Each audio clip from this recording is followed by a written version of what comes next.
Hello, everyone. Welcome to episode number 58 of Enter the Unfamiliar. I am your tour guide through the unfamiliar, Final Death Star, aka ETU, aka JJ's evil twin, JJ Abrams, that is. Welcome. We're going to be talking about this new weird construct they're creating called the Metaverse tonight. This ties in, I think, to AI, which we've talked about before. I think it also ties into the plan that certain elite powers have for humanity. I think it ties into prophecy. I think there's a lot of ties to this, and I think we've been warned about this through entertainment. As I usually say, they like to show us things, I think, before they happen, get the public warm to these ideas. So that's going to be the major topic of the night. But before we do that, I do want to welcome Drew on tonight, and he's got a little community kind of I guess announcement or statement. So Drew, welcome. Yeah, hey buddy, it was good to see you. You as Sorry well. I couldn't make it last week. It just I could make it last week. so We didn't do a show last week. and the week before last because I was it's Oh, that's right. The week before last. Yeah, you were. yeah, Yeah, you were. things Yeah. just things have been rough for I think for a lot of people, but Yeah. I know this week in the community was particularly tough because we lost a great friend in JJ, aka Sith Lord 3827. I just want to say, on behalf of this show, on behalf of Enter the Unfamiliar, and of course, as always, on behalf of Rogue Entertainment, our hearts go out to his family and those he left behind. JJ touched a lot of hearts in this community. He did a lot for a lot of people. He was just a very giving man, and he was the best of humanity. He was every bit, you know, God's servant. I don't know if JJ was a believer or not, but he embodied the principles that Jesus taught. He really did. He was unselfish, and he tried to bring joy and smiles to everyone, and he gave of himself incessantly. So that is to me the finest of humanity. So you will be missed, JJ, and rest in peace, my friend, as you go into the next plane of existence. And let's pray that God takes your soul and nurtures it the way that we know He will. Thank you. Yeah. Thank you, Drew. Yeah. It's really sad at 49 too. Just a just untimely loss. But it's how brief life is here. I mean, Mm-hmm. even if you live to 95, it goes quick. Like life is short in general when you really think about it. We kind of get so bogged down with our daily issues, daily problems of life. And no matter Oh what yeah. it is, it could be big things, or it could be just little small things. And when you look back, they're kind of meaningless, and to devote so much energy and Yes. time to things that are like, in the scope of life. I mean, life's short, and then you're gone. You move on to the next level of existence, next plane of existence. And what really matters here, or did what you worried about, the time and energy you spent on some of the things you spend time on, is it going to matter? Does it is this like an existential type of crisis? Is this a matter of salvation or some huge issue? Most cases it's not. It's just stuff that doesn't really matter in the scope of a short life. um Yeah. He left such a good legacy, and that's what Jason. Yeah. matters. Yeah. He just all the things that he did for people, and just how gentle he was towards everyone. He's going to be very missed but fondly remembered, and that's what I think when it comes down to JJ. And the way that he approached people is kind of a lesson for all of us. in the fact that sometimes, it's very easy, folks, to take those around you for granted. Don't ever do that. If you have friends, whether it be in this community, whether it be around in real life, it doesn't matter. Friends are friends are friends. Your family, cherish the moments. Cherish the moments. Um, you know, Even if it's the smallest thing, if you think, oh, I don't have to bother saying I love you or I care about you. It's just my friend. Yeah, say Yeah. that. It's important, you know, because if it's in your mind, it's on your tongue, and you should say it because people should always know what they mean to one another. And, JJ embodied just how great people can be to each other, but also the fact that we have limited time. We never know, so cherish the moments.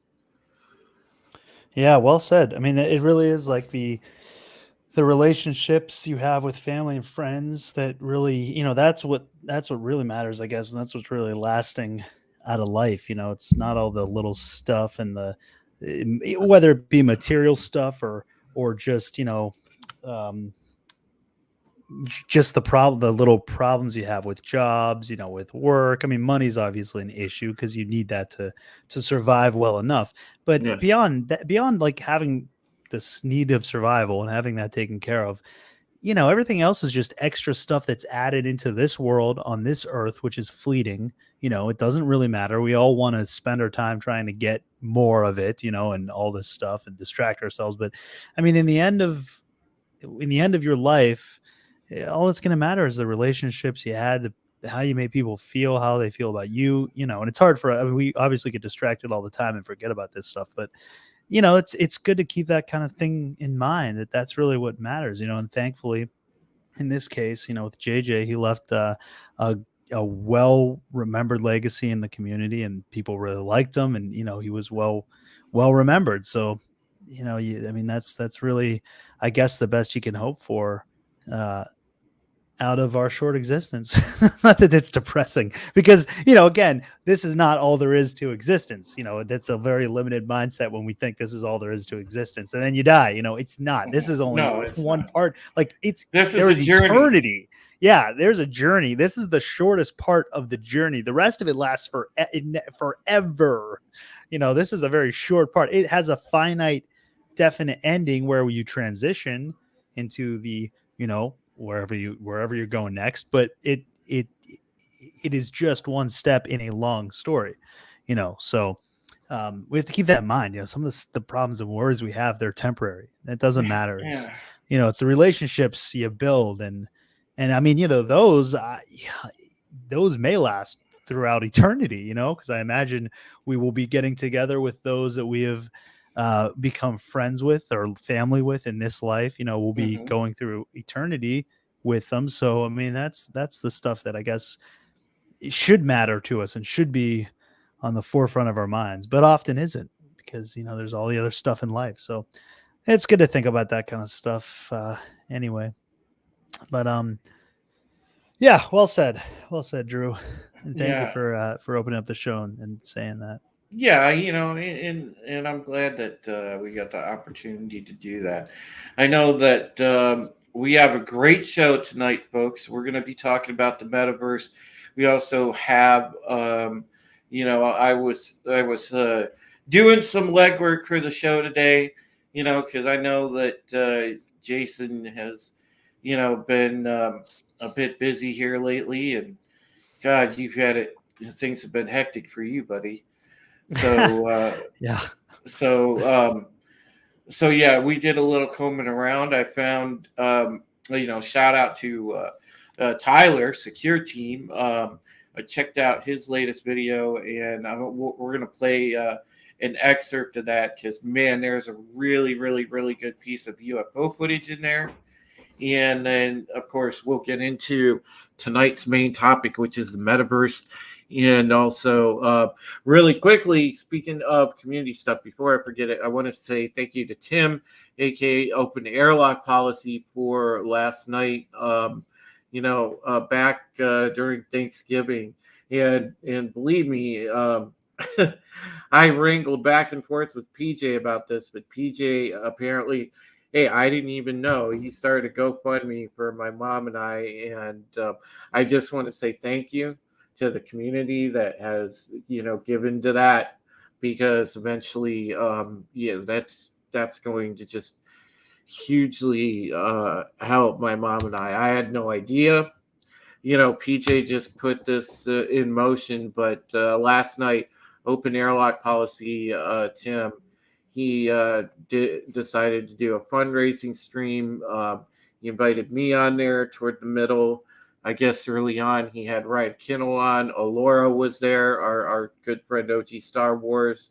Greg, Matt Wilkins was on that stream. There was a lot of people, and I just want to say I am so beyond grateful. Mama Heretic, so beyond grateful. Thank you so much, Tim, for that. I am forever, ever grateful for that. And, I am so humbled by this. So thank you so, so much to all of you just for your support in the community. And not even money or anything like that, just that you show up, that you spend time, that you are so giving of your friendship. And thank you all. So, all right. Well, let's get into some footage here. And you want me to go ahead and share this? Yeah. Bro? Let's Okay. roll the videotape. Roll that I haven't beautiful seen this bean myself, footage. so this will be a first time for me taking a look at it. Yeah, roll that beautiful bean footage, huh? Let's see. Yeah. All right. Share screen. There we go. Say hi everyone in the chat, by the way, too. RR, awesome one. Game Vet, welcome, guys. Cavatino, welcome. Who else did I miss? I know I saw Mary Kay was in the chat there. TurboGrafx Toolbat, what's up, Toolbat? Welcome to you. Hail and chat. Small Talk Public, welcome, Small Time. Yeah, thanks, guys, for joining me. I know this was like a last minute notification that went out. But as Drew said, I've been pretty busy doing a lot of stuff. So I'm happy I was able to get this this show up and running tonight. Citizen, welcome to Citizen 333 as well. Okay, let's take a look at this. All right. So this is coming. So this is from Tyler, Secure Team. If you guys don't know Secure Team, which I'm sure everybody knows who Secure Team is. So I don't think I gotta say who he is or where to find them. It's pretty. If you're remotely into UFOs, if you're watching this show, you know who Tyler is. But it's Secure Team 10 on YouTube if you don't know. But all right, let's take a look here. Let's see if I can. Mildly short video titled "Couple Living in Germany Filmed This UFO Back in 2009." So let's check it out. Okay, jetzt geht's wieder. Jetzt passt wieder. Alter, was so ist das? Watch this footage carefully, guys. Warum ist deine Kamera auf die eingestellt? Ich habe das so eingestellt. Was ist das für eine riesen... Wow. Scheiße, Mann. Geht mitten unter die Bäume. Das geht. Ja, gut, so, jetzt passt wieder. Jetzt geht's wieder. You can clearly see that object so good. Hast du gehört? Was war das? Ja. War das ein Hund? Yeah, I mean, that's really clear. Voll komisch. Keep watching. Hä? Scheiße, Mann.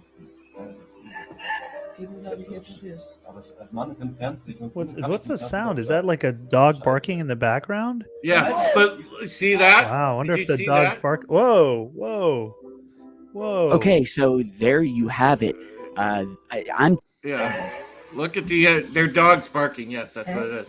But watch this So at the the dogs end are barking again. at this thing too. Wow, yeah, hear those dogs barking. Kann ich nicht nach wieder umschauen. Scheiße. Whoa. It just like zips away. I mean, that It doesn't disappear, right? It just like goes super. It like just goes super fast. It like It was just kind of zips almost- away. Yeah, it was almost Almost like it's light speed. Yeah, it's almost like accelerating to warp. It was almost similar to without the video CGI effect. It looked almost like the warp from Star Trek. It's almost like, Wow. just the way that it accelerated. But Maybe they that were doing was some of J.J. Abrams' light speed skipping. What do you think? oh God, God, that's the worst. That's what it looked like to me. A little Oh, light that's speed the skipping worst. around there. That's the worst thing ever. But I Light mean, speed just skipping. but that footage is incredible. I mean that was it was clear as day. Number one, and then you see the craft up close, okay, and then you see the just how that massive acceleration. Yeah, I mean, any being inside of that thing, at least according to the laws of physics, we know would be liquefied, at going that kind of speed, at that kind of acceleration. Your body would just the molecules, I don't think, could handle it. So, how does that work? What is it doing? Is it creating its own gravitational force around itself? There's something else going on there, because that shouldn't be possible. Like, I mean, to have something inside there, unless it's like AI controlled or something. Well, you got plenty of comments in the chat to go through, buddy, because I there's a see that. lot That of looks like a speculation. hyperspeed jumping. That's my pizza being delivered. I guess maybe Domino's, they got to still do their 30 minutes or less, so you got to use hyperspace now. Took off. Yep, engage number one. Ship could be giving off a high pitched noise to upset dogs. Yeah, that's a good thing. That's what I was wondering. The dogs, they're more alert. You're They right. seemed Would they be very a high pitch? agitated. They Yeah, did they seem seemed very very agitated. And it's like when dogs are more attuned to the paranormal too, with ghosts and that kind of thing. They sense it. They see things, I think, because they can see into a different light spectrum than we do. They sense their perceptions are just more attuned to things that are outside of our sensories. So yeah, I mean, it could be a high pitched noise, that was irritating them. That's a good guess. Soul Assassin could be, because something was obviously bothering them. They noticed they noticed something that was wrong there. Anti-gravity drive. Yeah. Anti-gravity drive. Drones wouldn't. Yeah, exactly. Maybe there wasn't anyone in there. Well, there's also this whole idea that the grays, the typical grays themselves there's nothing in there. They're biological bodysuits, and they're being inhabited, in some way. Either they are like some kind of robotic drone, or there's the demonic theory where the demons having to inhabit something. They've created these suits for them to inhabit, kind of possess. There's all these different theories of maybe these things aren't really, they're not, there's nothing inside, they're not real living beings. Yeah, So exactly. I guess that could, that could account for it, if they're not living beings and they're biological suits. Although I still think the biological suits would still collapse, if it were according to the laws of physics we have, whether they're robotic or not. Just this, I guess it depends on what the suits, I'm assuming the body's something like our own, but if it's not, we don't know what these things are made of. They could be made of something similar to the ship itself, where it's a little different. It's not exactly like a material organic body like we have. So I guess can't really assume, because we don't know. Is there a Harrier comparison?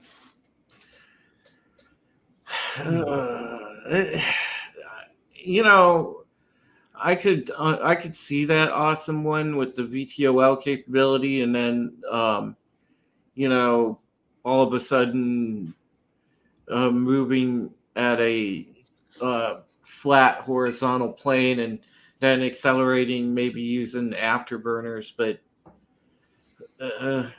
that thing was, to go that fast though. That thing was like it was gone. I mean, it looked like it it disappeared. Yeah, it was gone. Someone above said they seen something like that with their own eyes at night, and it left a red streak behind it. Yeah. So that's interesting. The red streak. I mean, that would maybe. Here it was. It was Toolbat. That's exactly how I saw the one take off, except for it was at night and it had a red streak behind it. I don't know what the red streak would be. Let me hit the restroom. I'll be right back, buddy. All right. Let's see. Anti-gravity drive. Yeah, I mean, if it created some sort of gravity bubble around itself, then then I guess you would be able to withstand an acceleration at that speed because you're not adhering to the laws of physics. I mean, that's the whole thing. You have to break the laws of physics to be able to have some kind of organic being inside of there. If it's not a drone, but again, we don't really know, right?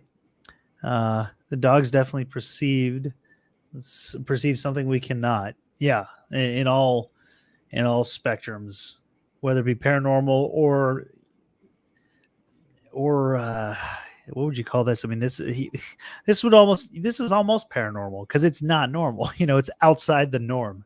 So, I mean, the alien stuff is paranormal.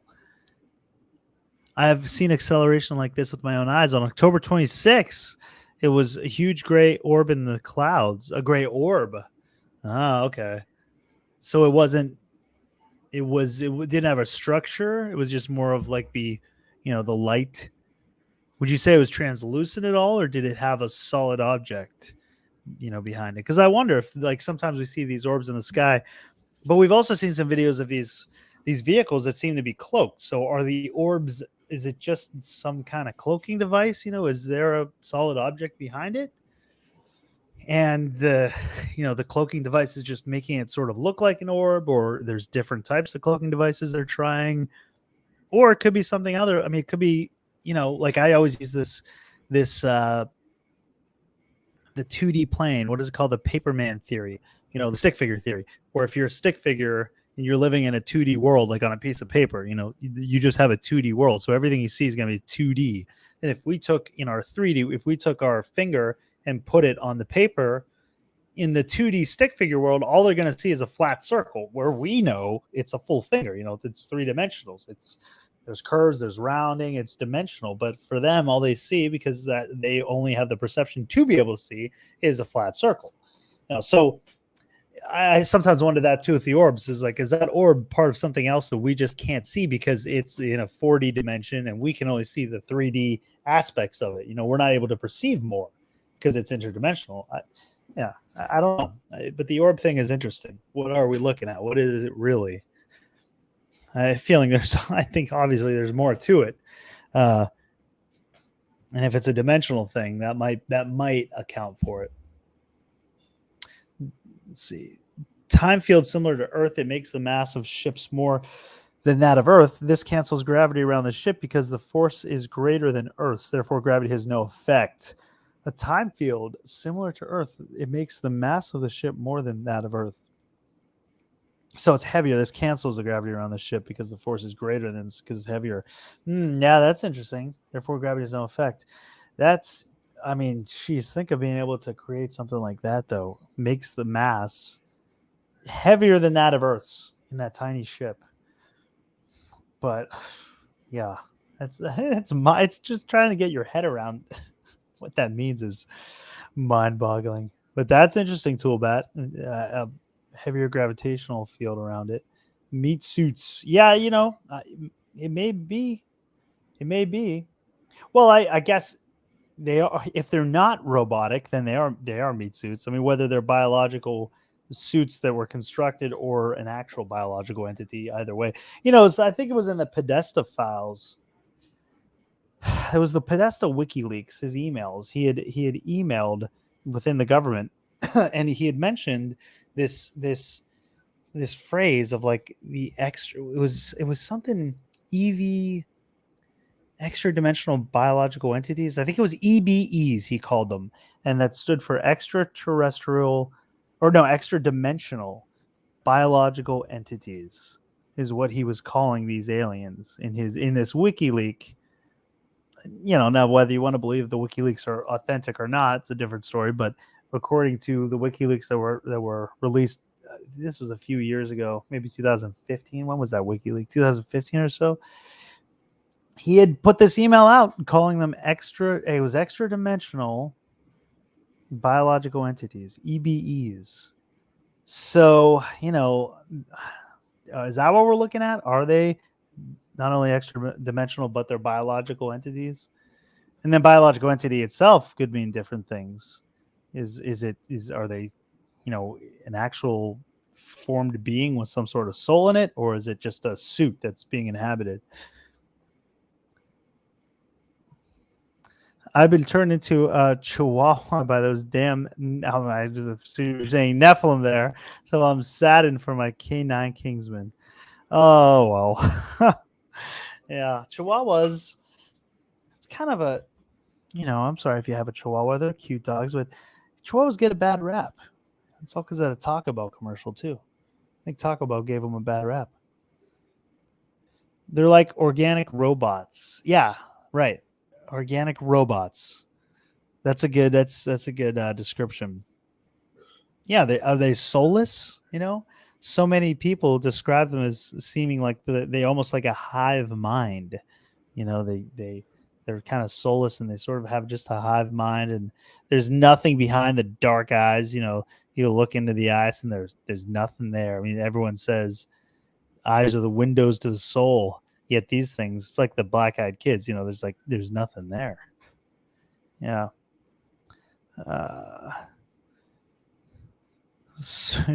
many? We're assuming that only the elements of our periodic table is all that's in the universe, right? We don't know. Yeah, there's so much we cannot explain, and we don't know. So it's hard for us to say what accounts for the laws of physics. And we've only known about some of this stuff for the last, couple hundred years, which is a relatively short amount of time considering how long humanity's been around, or at least modern humans. If you're, well, that's all depending on what you count. Neanderthals, what are they? Is that modern human or not? But let's say 10, 12, 15,000 years at the least, and then obviously could go farther than that. But even 10,000 years, which I think it's longer or older, but even 10,000 years, a couple hundred years is a relatively short amount of time for us to claim we understand the laws of physics. That is. I'm back. It's okay. Welcome back, Drew. That's an egotistical thing to say. I think. I mean, I can't really get into all the stuff I would like to say about the jab and all that stuff. But I'll tell you, Jason, man, that just that footage we just watched. I'm thinking of all the UFO footage I've seen over the years, all the photos I've seen since I was a kid. Mm-hmm. Man, that might be top 3 of anything I've ever seen. As far as that's pretty a clear, especially because it goes behind the trees. So you have like trees in front of it, which I think is always good. It's harder to fake something like that when there's a lot of skinny tree limbs, that are in front of an object. It's really, I mean, to have to painstakingly try to CGI that and keep it with all those trees, it's tough to do, and that was make it look good, and that was back from clear, and that was back from 2009. So while we had pretty fairly advanced stuff, camera and tech wise, I don't know that.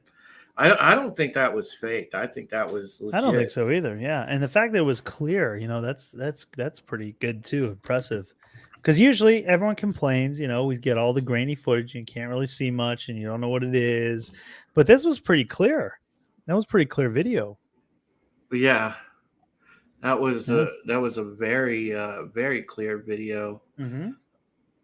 So Toolbat said it can move up and down, hover silently. Went straight up and took off. So it went right up and took off and had this red streaky glow.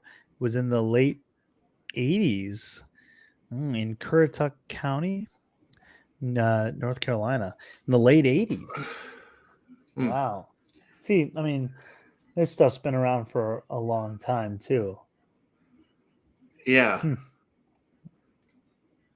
Yeah, I mean, clearly we're dealing with something that's outside of our human understanding and outside of our planet and possibly dimension. I think dimension, but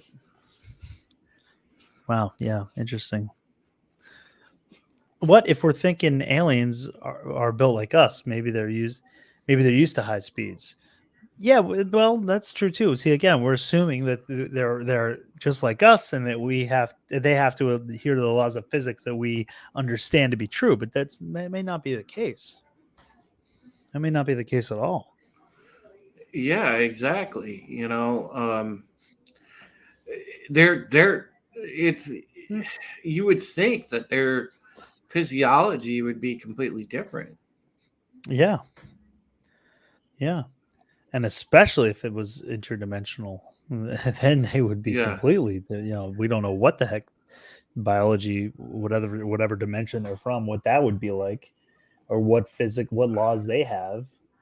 And yeah, if they're able to break into our dimension but still keep the technology and the abilities of their dimension, well, that's a whole different game. yeah. Oh, it's fuzzy. I Okay. yeah, I really think that that this is 100% legitimate, and just man, you got that was gold because you got the whole thing. Because usually, a lot of these sightings, people try to explain that sudden acceleration or change of direction. You get it like in that video, like right there. You could clearly see that phenomena. Yeah, let's bring that back. Let's play that one more time. I want to actually take another look at that. Okay, This is let me. interesting too. RR says, because this definitely happens. Where your mind will fill in the gaps. But we're assuming classical Newtonian physics. But what if quantum physics is at play? When the object takes off, perhaps it shrinks into the quantum realm, and our minds just fill in what we cannot fully see.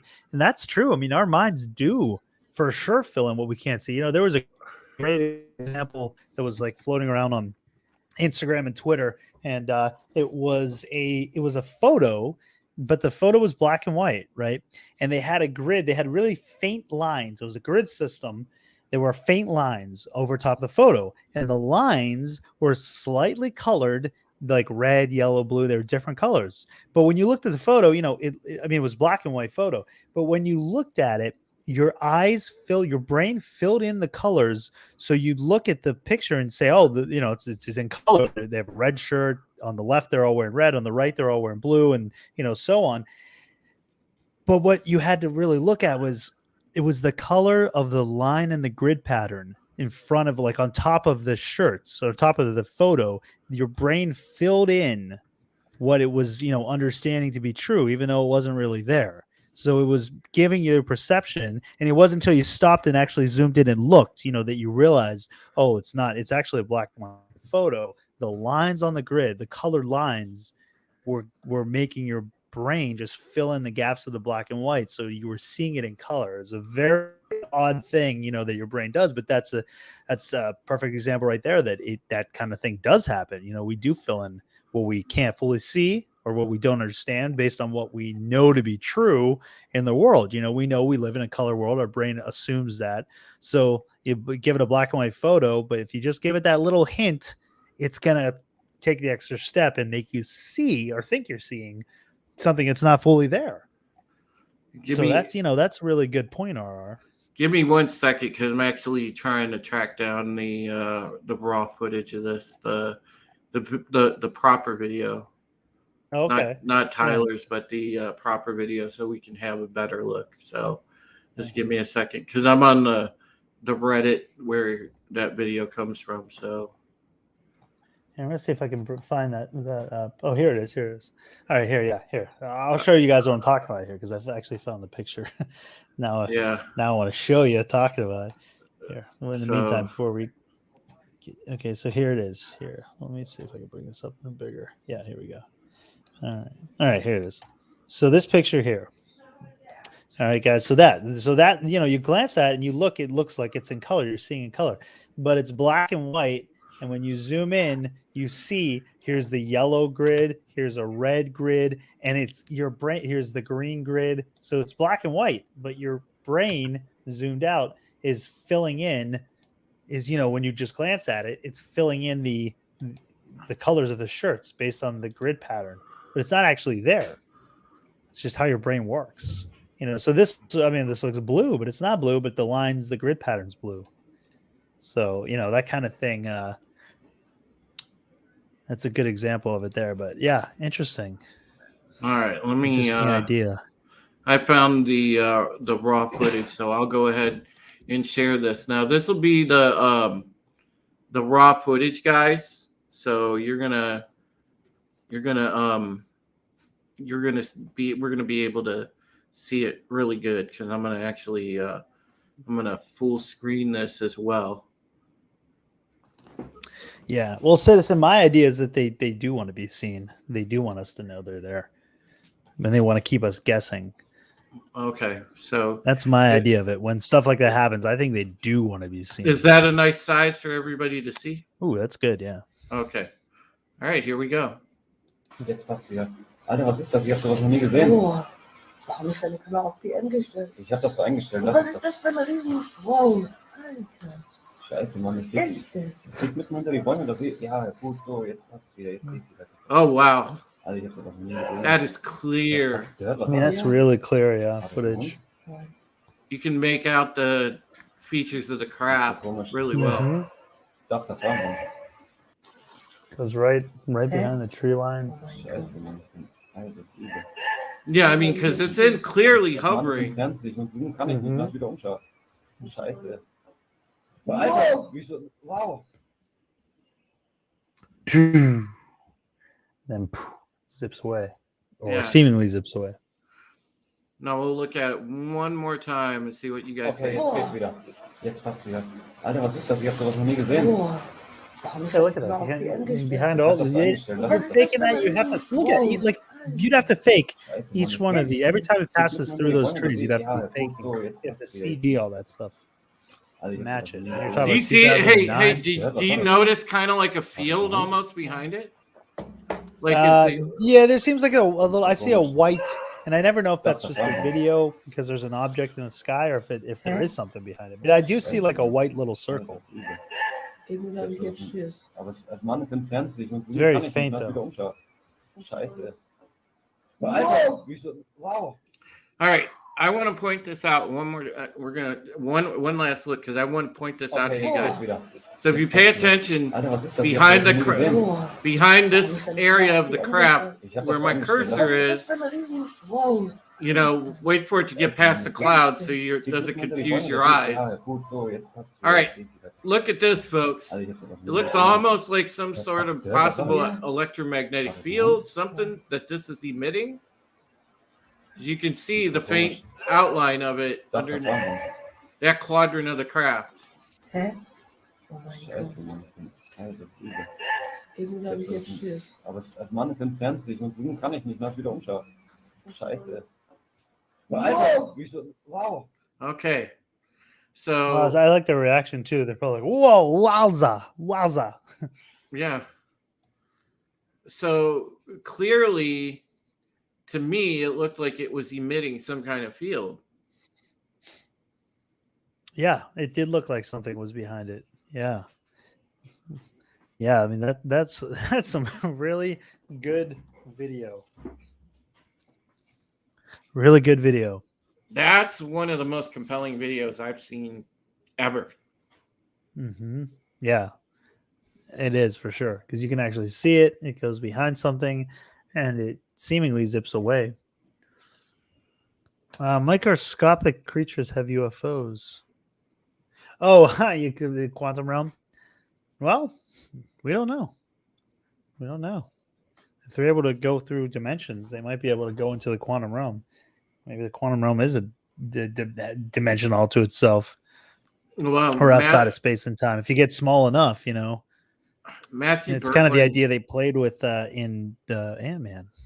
Matthew Berkland says, not all radars can pick them up. Sometimes closer radar stations don't see anything, but stations further away will get a return. Yeah, there's that. Awesome One said there's also a blur effect where it used to be added, maybe. Yeah, and I can understand that, Awesome One, because if you've ever done, and I know a lot of you have played with Photoshop, done graphics, Yeah, you How, can add a little blur around how there's like you can add like drop shadow or things like that. Mhm. There is that, but man, it really looked like that thing was actively emitting some sort of field. It did. So Grays can feel fear. Do you mean feel fear as in they get scared, or sense your fear because they feed off it? Because that's two different things. I'm not sure which one you mean. Can feel fear, like feel your fear, or they feel fear themselves?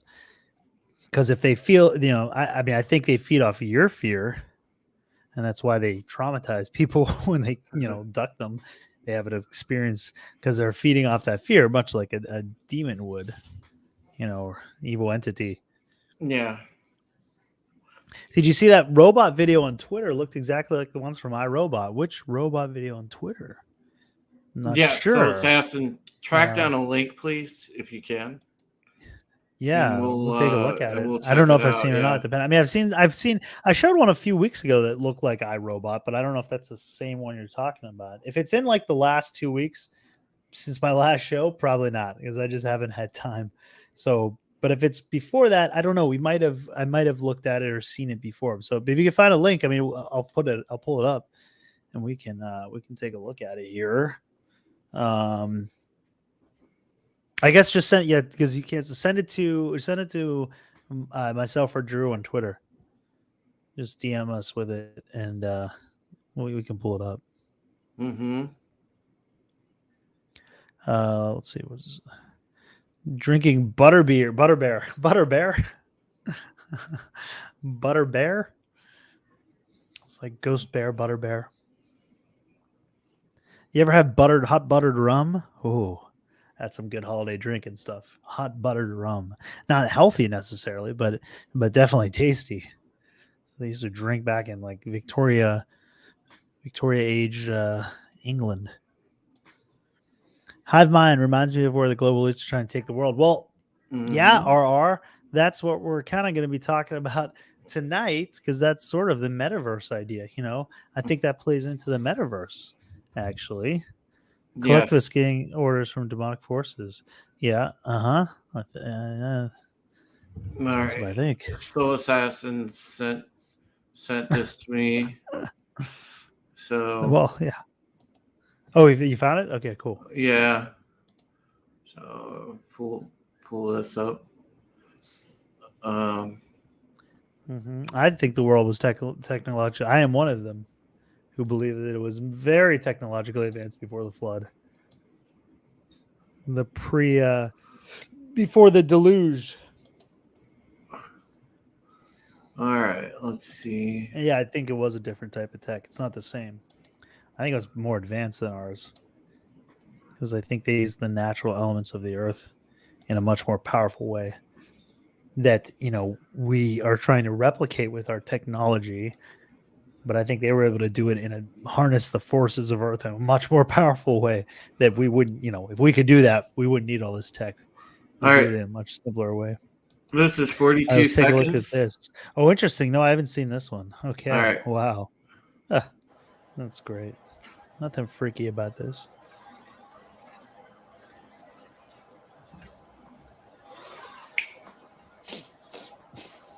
Oh, yeah. Total robot.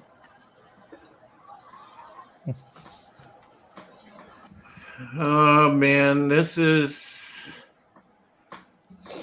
Guys, being the Battlestar Galactica fan I am, you know what I'm going to say. This is right leading up to a human Cylon. Cylon Wars. They make one that looks like Caprica 6. I'm on board. Wow, this is freaky.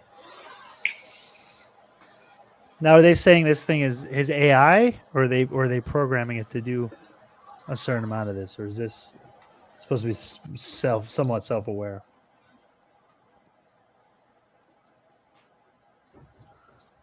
Yeah, that's creepy as all shit. Mm-hmm. Yeah, that's not freaky at all. No, nothing to see here. Well, it decides to Okay. come and terminate you. Yeah, now I'm gonna have nightmares. Wow, that's that's freaky. Yeah, I mean, you know, uh, what's is that another entity, another body for something to inhabit? Could that be possessed by a demon? Basically, is what I'm getting at. Would that be able to be possessed by a demon? An Oh, AI, could dude, it be Jesus. taken over? Is it just a robot? Is it just software, or could it be taken over by something? Ah, Yeah, I man. mean, but can you imagine though? I mean, because that opens it up. Like, if anything like that was ever hacked or had a malicious subroutine put in, I mean, my God, there Yeah. you go. You have a real Cylon. Yeah. That's Right. Exactly. Wow. Yeah. That's man. That's really interesting and troubling. You all want like a C3PO, or an R2 unit as your AI, but you're more likely we're gonna get the Terminator or the Cylons. or the Cylons. Yeah. Yeah. Oh gosh, that's some scary stuff. Uh, let's see. Matthew Birkeland says when we had the Minuteman missiles in North Dakota and the B-52s and B-51s, we had a lot of UFO sightings, and our NORAD fighters got scrambled a couple times that we know about. Yep. It seems like whenever they're testing things, you Hmm. get an increase in UFO activity around the military bases. Yeah, what's the what's the connection there? Are they just there because they're so worried about humanity and they don't want us to blow ourselves up? Or are they worried about themselves? Are they worried about their dimension that somehow what we're doing could affect their dimension?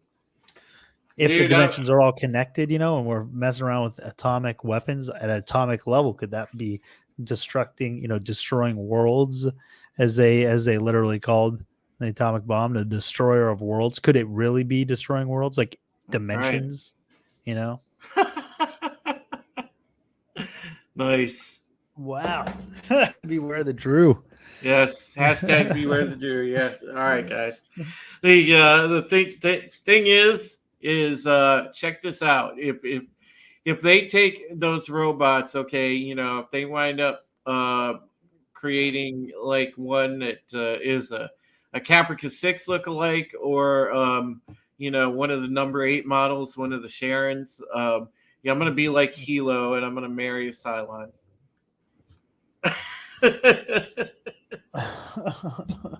you think that they'll have you think that the AIs will like start having their own, they'll be calling other AIs Karens, and they'll start having like their own, like, segregation issues? Who has the fastest chip? Who's upgraded? Who's not upgraded? The old models will be like wiped out. That is like the lower of society, of the Well, AI if you society. remember in PSG, there was a scene where Caprica 6 is explaining this, and she's like, those models still have their uses, like referring to the old, sort of chrome toaster Cylons. And remember, they had sort of roles for all those older models, and even like the Raiders, which were sentient. Right. Yeah. So they've figured out their own version of bigotry. Basically. Yeah, classism, and Classism. Yeah. Classism. classism That's in among AIs and robots. Yeah. yeah.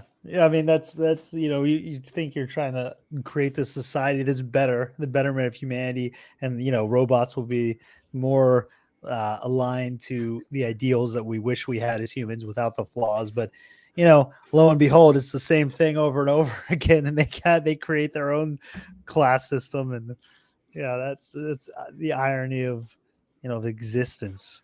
We can't really get away with it. I like Mr. Shadow Man. Yeah, it's totally fake, unless it's real, in which case it's totally real. Well said, Shadow Man. Well said. Well said. Looks legit to me. Yeah. Yeah. Let's see.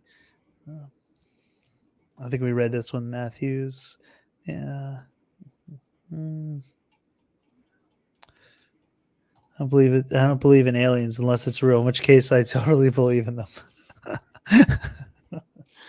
Grays can feel fear for themselves. Okay, or at least shock. Okay, so they can feel fear for themselves. Interesting. I haven't heard that from, many people saying that.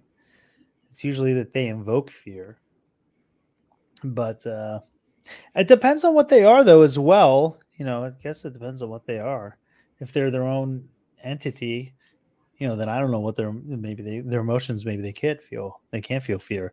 If they're the disembodied spirits of the Nephilim, which would be the demons, I believe, then they possibly could as well, because they were living beings. They were half human, half angelic. So, they would have some abilities to feel, I guess.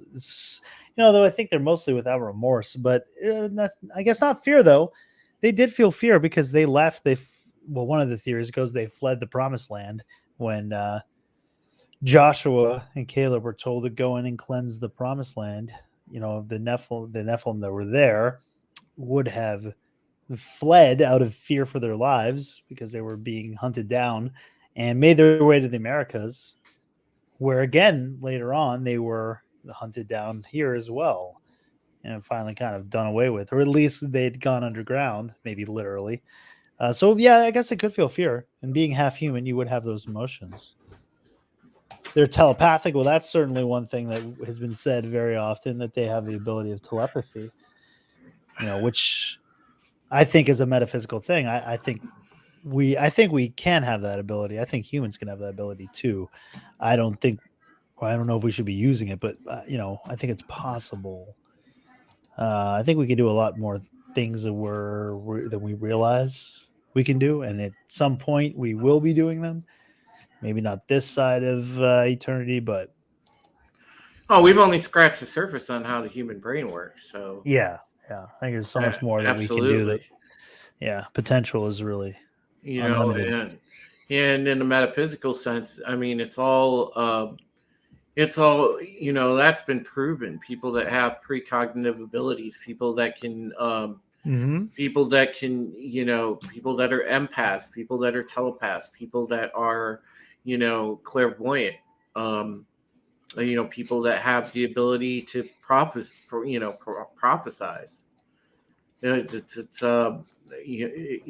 It's possible. That's all possible, because some people are more open to it. There's a number, there's a number of people, and yes, if you highlight Citizen 333's comment at 1046, which one? 1046. He says everybody is psychic to some degree. Yes, I truly believe that, Citizen 333, and here's the easy layman's explanation for it, and I can explain very simply.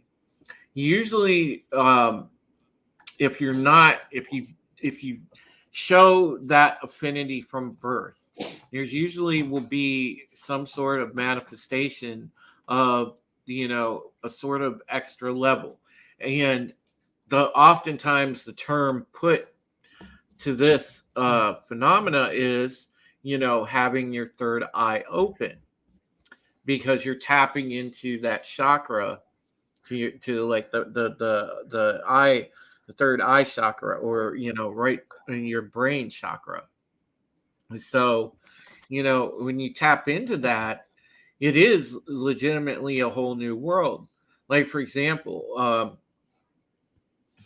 when I found out I had some degree of empathic ability, and I vividly remember the day that it manifested, and I can tell you, because I had I had gotten together with some friends, and it was a night where we were just getting together to go do karaoke at one of the local bars here, and we had just started to we're making our way from the parking lot into the bar, and I walked in, and I took about 5 steps into the establishment. I got up right where in front where they have the pool table, and then I just absolutely got knocked to my knees. It just I felt this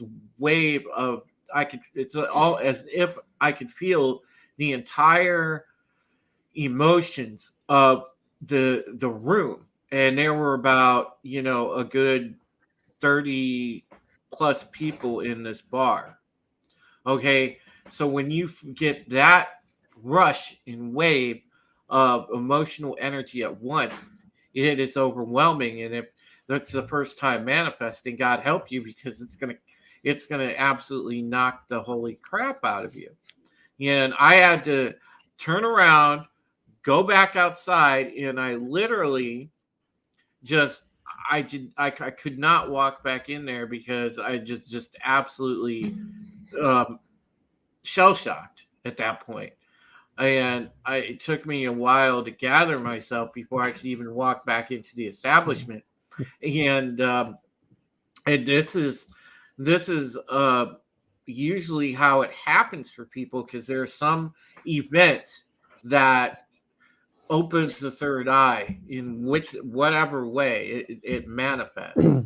There's been plenty of cases that I've read where people have found out that they had clairvoyance, or something. There was some particular event that triggered that ability, and ever since then, I just decided that, okay, over the years, I've researched and tried to understand as much as I could about empaths and that ability. But yeah, there is a whole other plane, and I fully believe, as Citizen said, that these abilities are innate to everyone. But the thing is the, what happens when does the third eye open for everyone, or can somebody just go through their life without having that manifestation experience? And the answer is yes, because we've seen people all the time that are capable but never tap into that for whatever reason. I just was lucky enough that this manifested, and now it's just a part of me. But I truly believe that it is in everybody. Yeah, that's a really interesting story, and I think it's true too. I agree. We have the ability inside of us. Some of us are more open to it, and that could be genetically, could be a DNA thing, because it seems like it travels through family lines. Some people who Mm-hmm. have the ability, it's more apparent than others, and it's easier to Well, find out. The other people don't.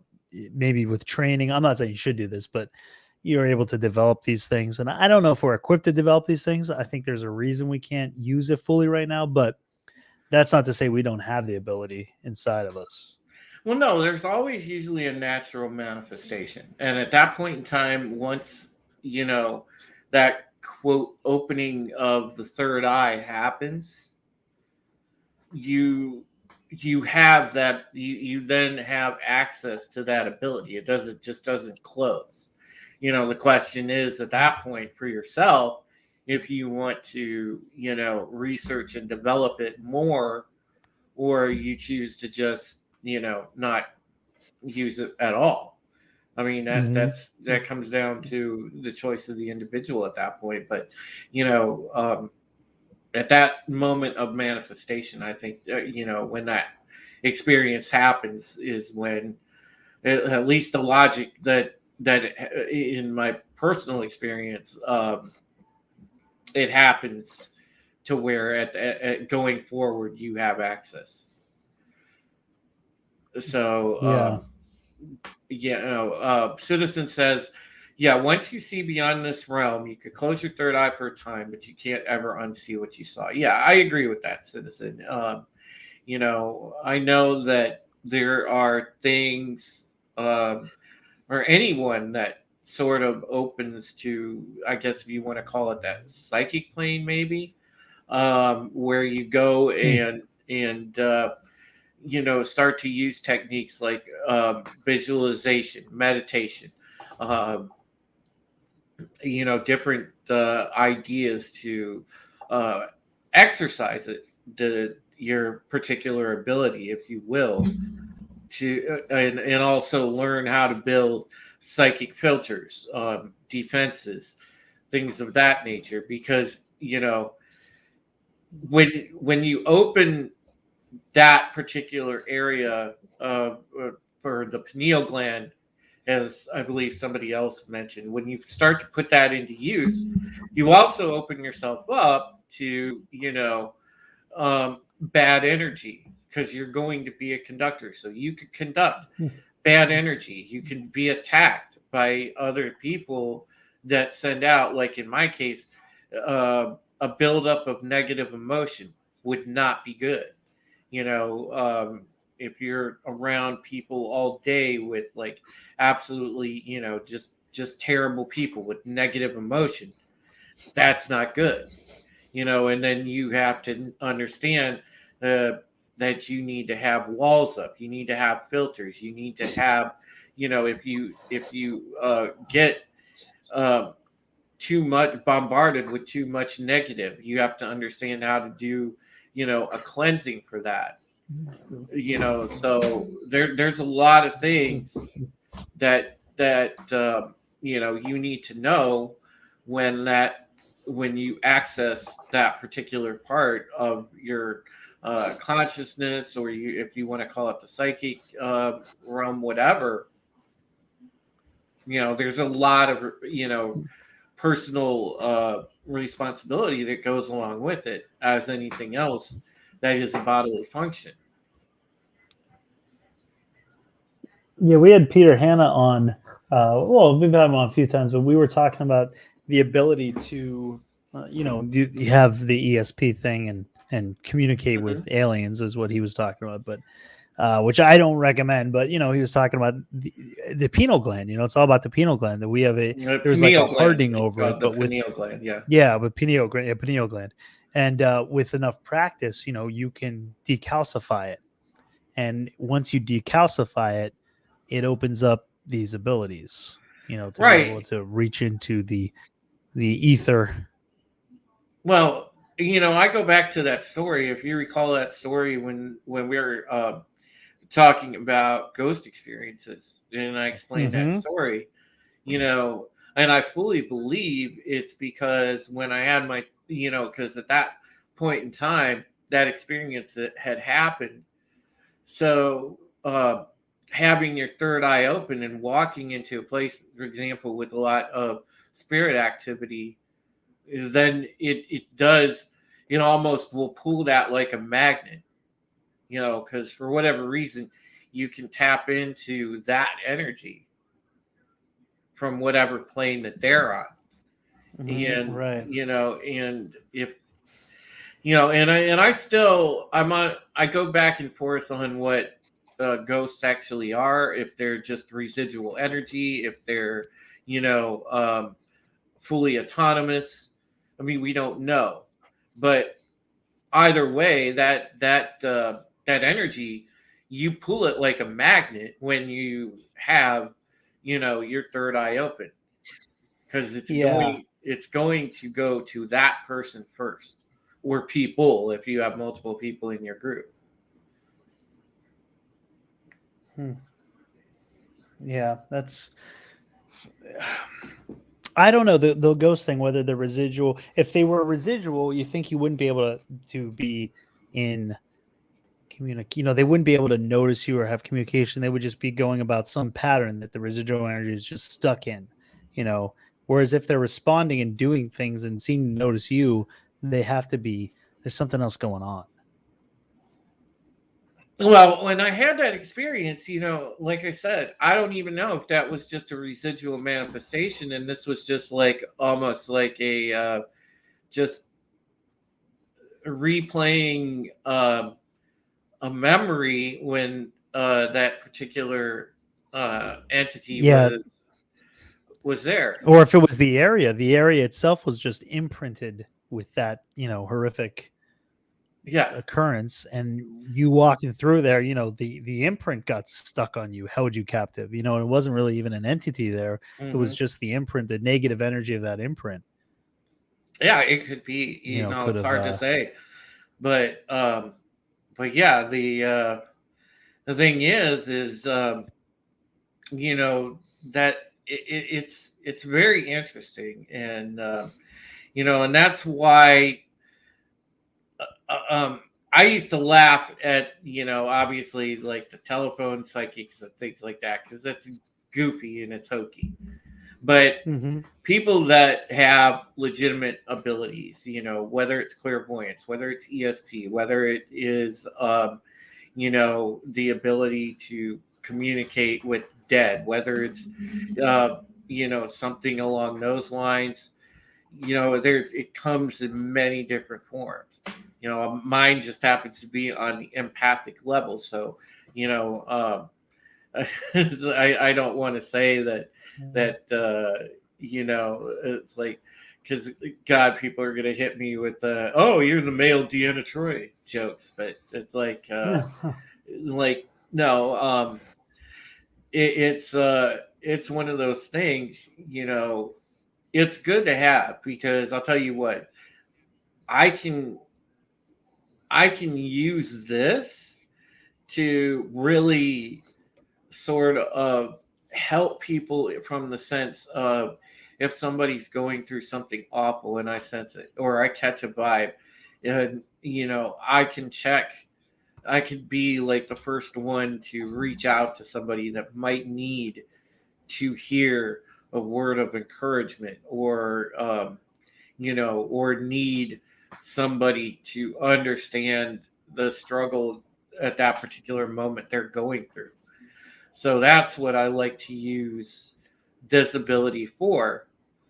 So when I catch something on the empathic side, I usually try to follow it up, because I always tend to think that it's somebody that could use some help to some degree, where it just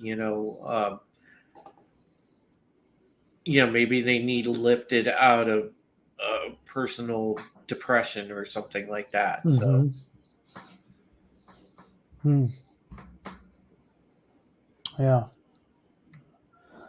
yeah, I mean, there's so much we don't know about our own existence and our own abilities, but we are all meant to connect with each other. I mean, that's the basic principle of life, and it's all through different religions, or certainly the Bible, and it would make sense. And it brings up such a fascinating point, because you go back to the whole thing, and I want to say, oh God, because this is where it comes in and directly sometimes can conflict with our faith. And I want to and I want to say this, you guys know I'm a believer. I pray, I try my best to walk with God. But if you look at it from an objective standpoint, taking religion out of it, okay, having these abilities, we have to ask the question, were we descended from a race that had these type of abilities? Was the planet seeded by said race? Well, I would say, yeah, it's God. God has those abilities. Jesus showed them, Right. And we were created in his image. We were just corrupted in the fall of man, but with the sin gene, but are religious deities based on these type of beings, and that's it's you have to ask questions like that. I'm certainly not going to deny the existence of God, but I'm just stepping outside to ask those questions. Mm-hmm. Yeah, I mean, I think that if you look at all the ancient cultures, they were all treated as gods, as the ones that came from the sky, and I mean those are how angels are described, and that's how the modern day UFO phenomenon is described as well. So I think it's one and the same.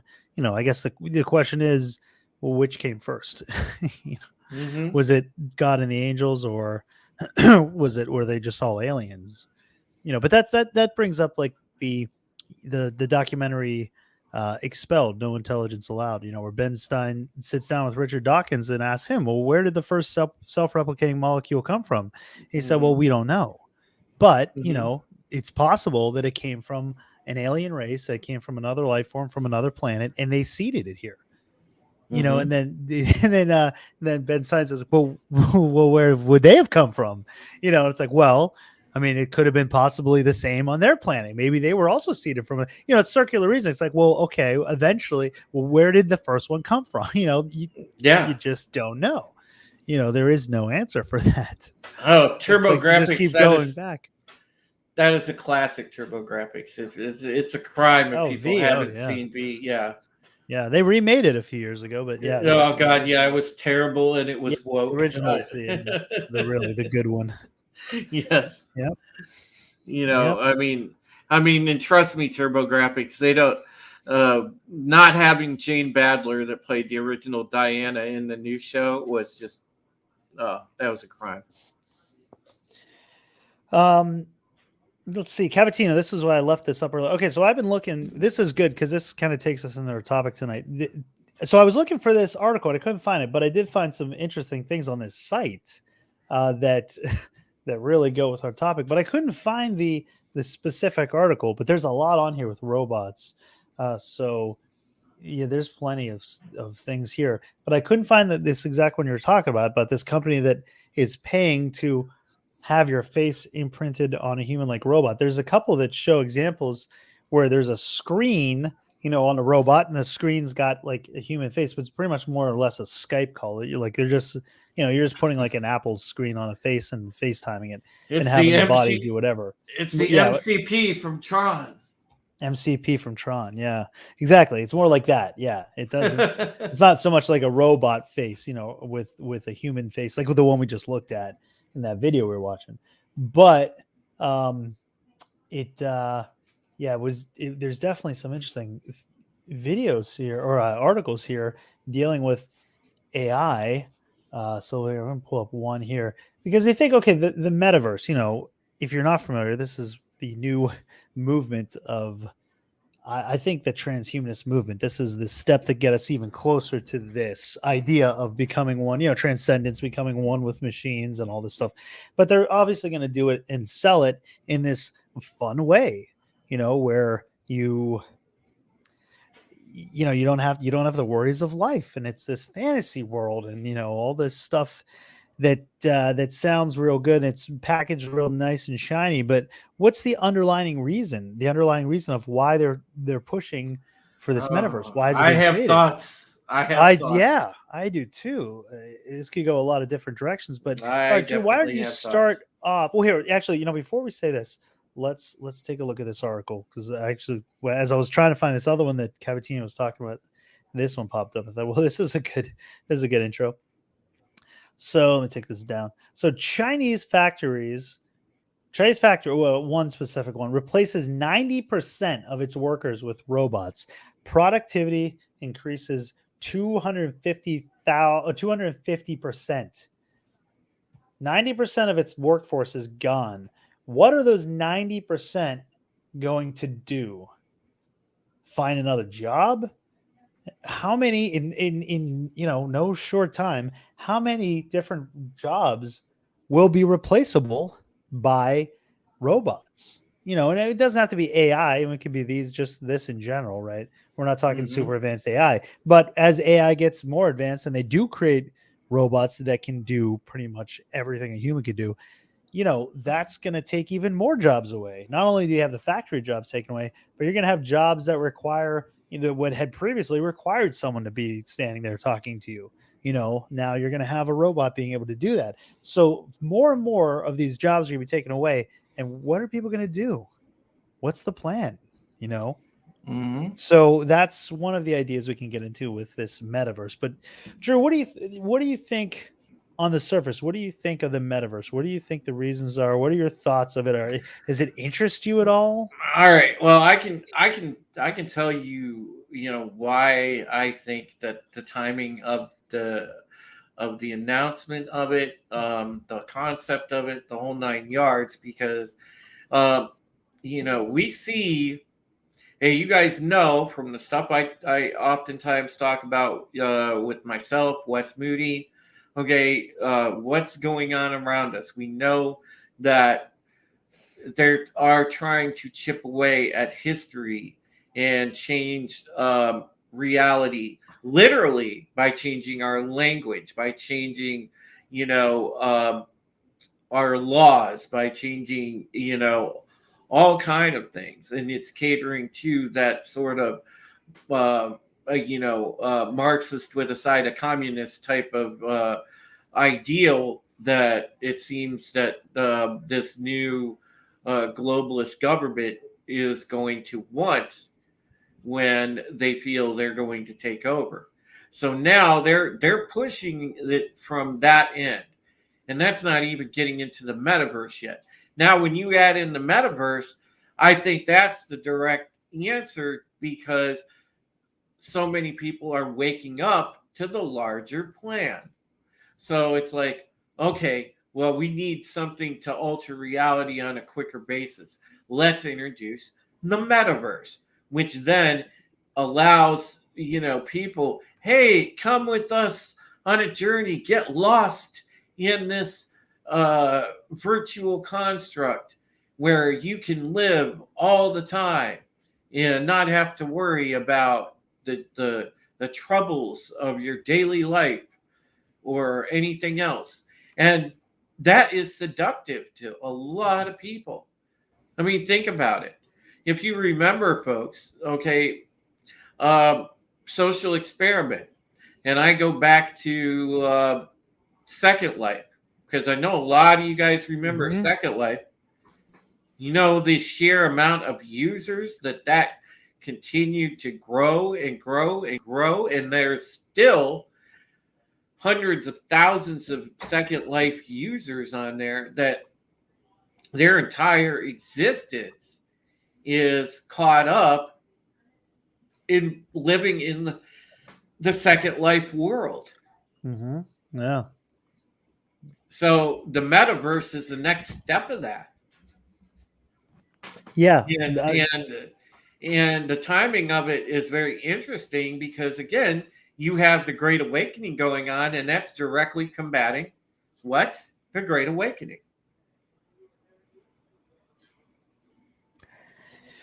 Yeah, I think you made a really good point there with constructing, the laws and everything in trying to change everything around, right? Yeah, Well, if because they they're can trying to get change around normal reality, right, but this is like, a creating their whole own next reality. level. Yeah. Yeah, it's playing God in a way, I mean, now Yes. this is going to sound, to anyone just listening, this is going to sound extreme and crazy, right? But to, you mention anything that happened over the last 2 years, to anyone 3 years ago, that would sound extreme and crazy as well. So, you got to look at the long-term plans of this stuff.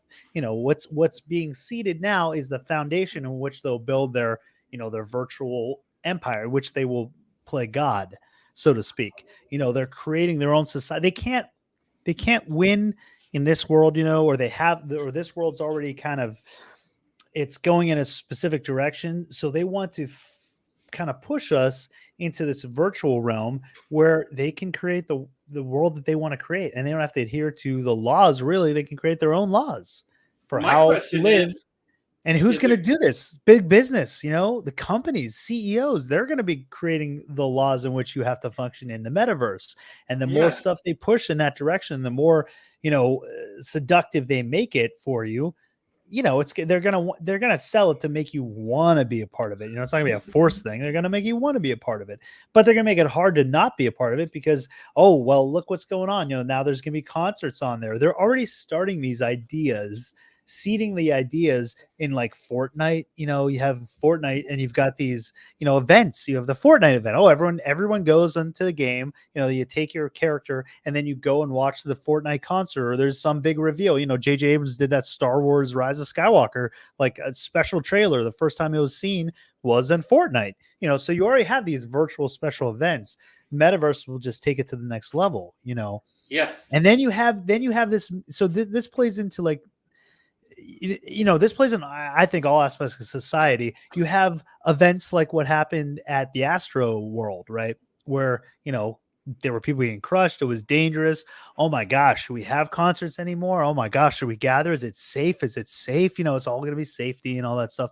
Well, what will they do? What will they do? No concerts? Of course not. They're going to have concerts. They're going to be held in the metaverse.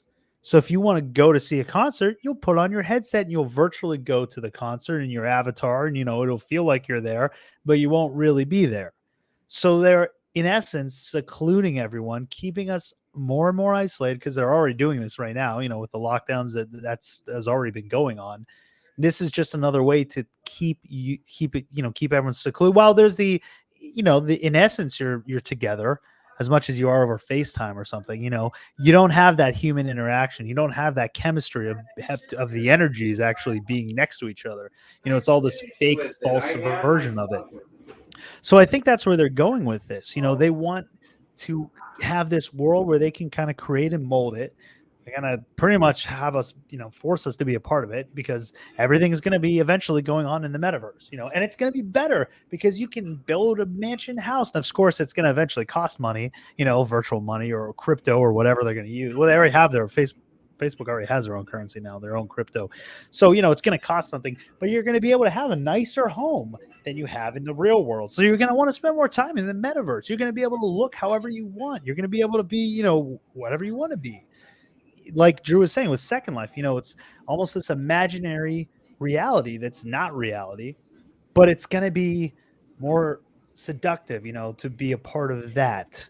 But in reality, it's going to, segregate you more, or not say, but isolate you more and keep those human connections away from you, which I don't think is a good thing, especially with kids. The more kids that they get on this thing and get addicted to it, how are they going to develop? Are they going to have these complexes where, like, oh my gosh, they don't know how to act in real life because they're never around anyone, but in the metaverse, they can be whatever or whoever they want to be, because it's not really them. It's the safe place to be, But then there's no connection there. They're going to be growing up with just really kind of disillusioned as to what reality is and who they are in real life, because the metaverse will become real life to them.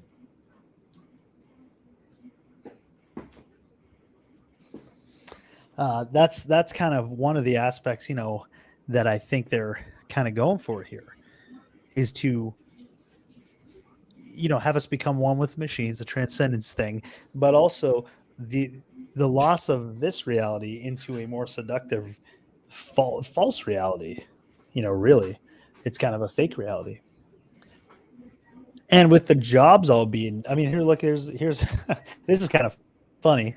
American and German robots lose jobs to Asian robots. So even within the robot world, there's, you got people, you got robots losing out to other robots. So what are these lesser robots going to do? I guess they're destined to the junkyard. But this is kind of funny. Even within robots, there's a hierarchy, of jobs being lost to other robots. But man, did you catch what I was saying there, Drew, about that?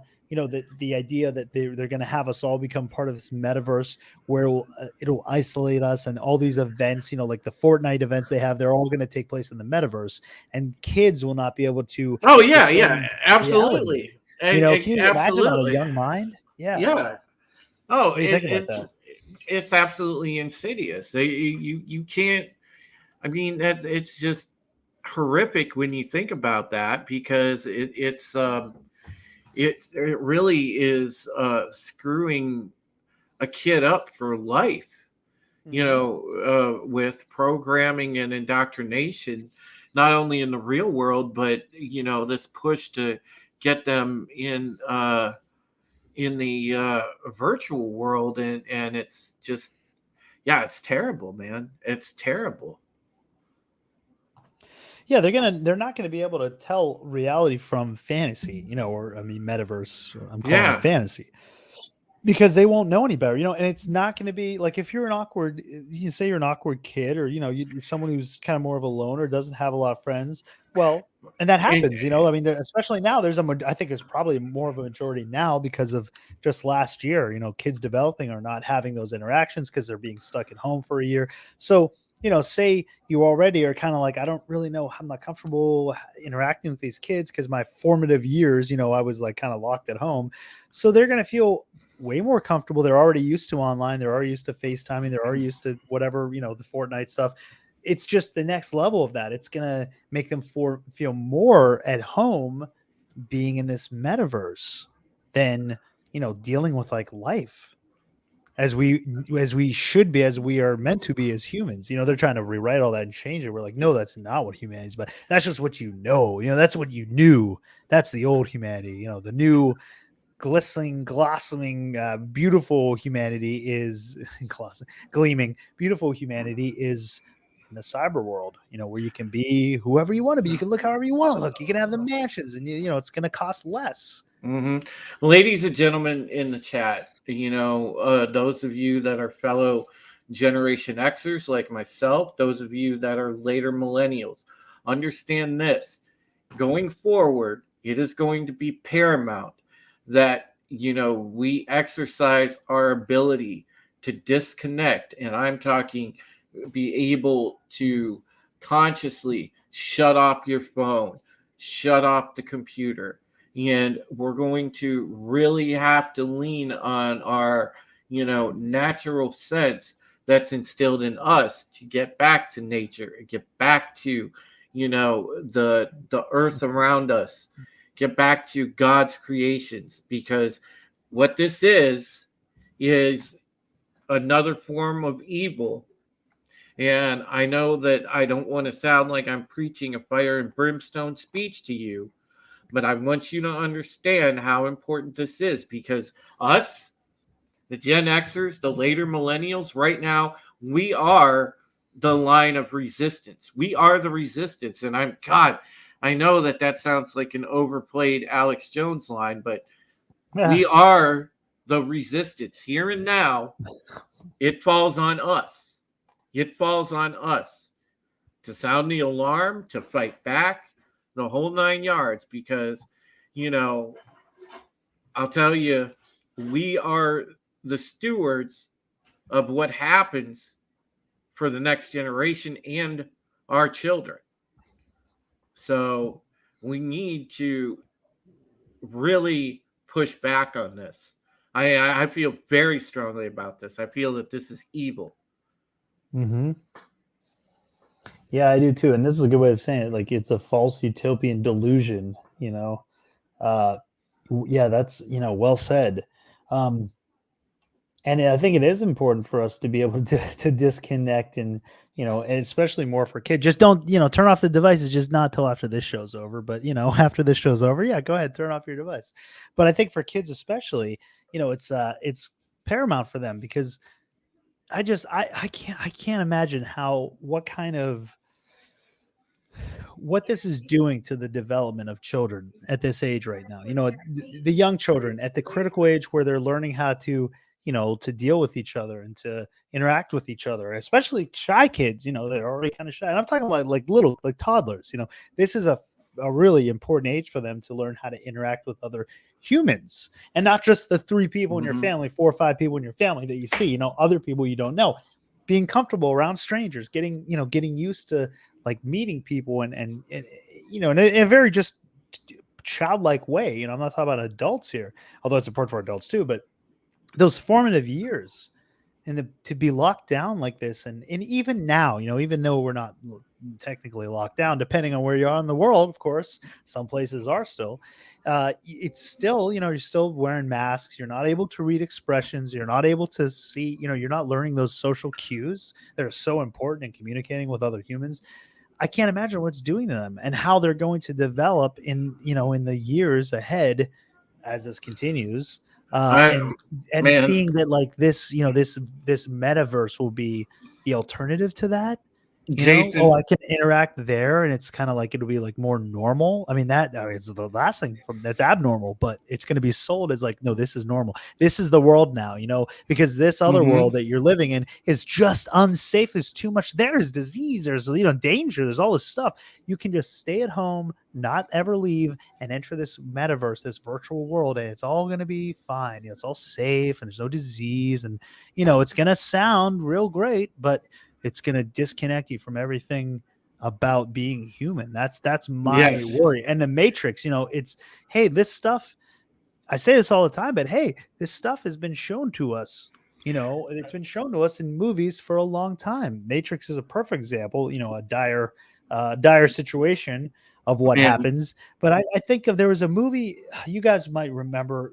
I can't remember the name of it, but it was with Bruce Willis, and he's basically like an avatar, living in the world. And he's got the blonde hair, he's like, he's, real good looking. Everyone's real good looking. And you don't find out till later in the movie that his real body, which is kind of aging, he's kind of balding. It's more of the real life Bruce Willis is sitting connected to this pod where he's living in this virtual world. And everyone's living in this virtual world because the real world is just kind of depressing, and he has to break himself out of it. I forget the name of the movie, but it's really interesting. It's from years ago too. But there's all these little, they're showing you this stuff of what's going to happen years man, before it happens. Conditioning, man, Jason, the first God, it's funny, the thing that the overwhelming urge I have right now, God, is I just want to sit here and like pray over everyone, because it's like it's just because this, to me, it's just evil.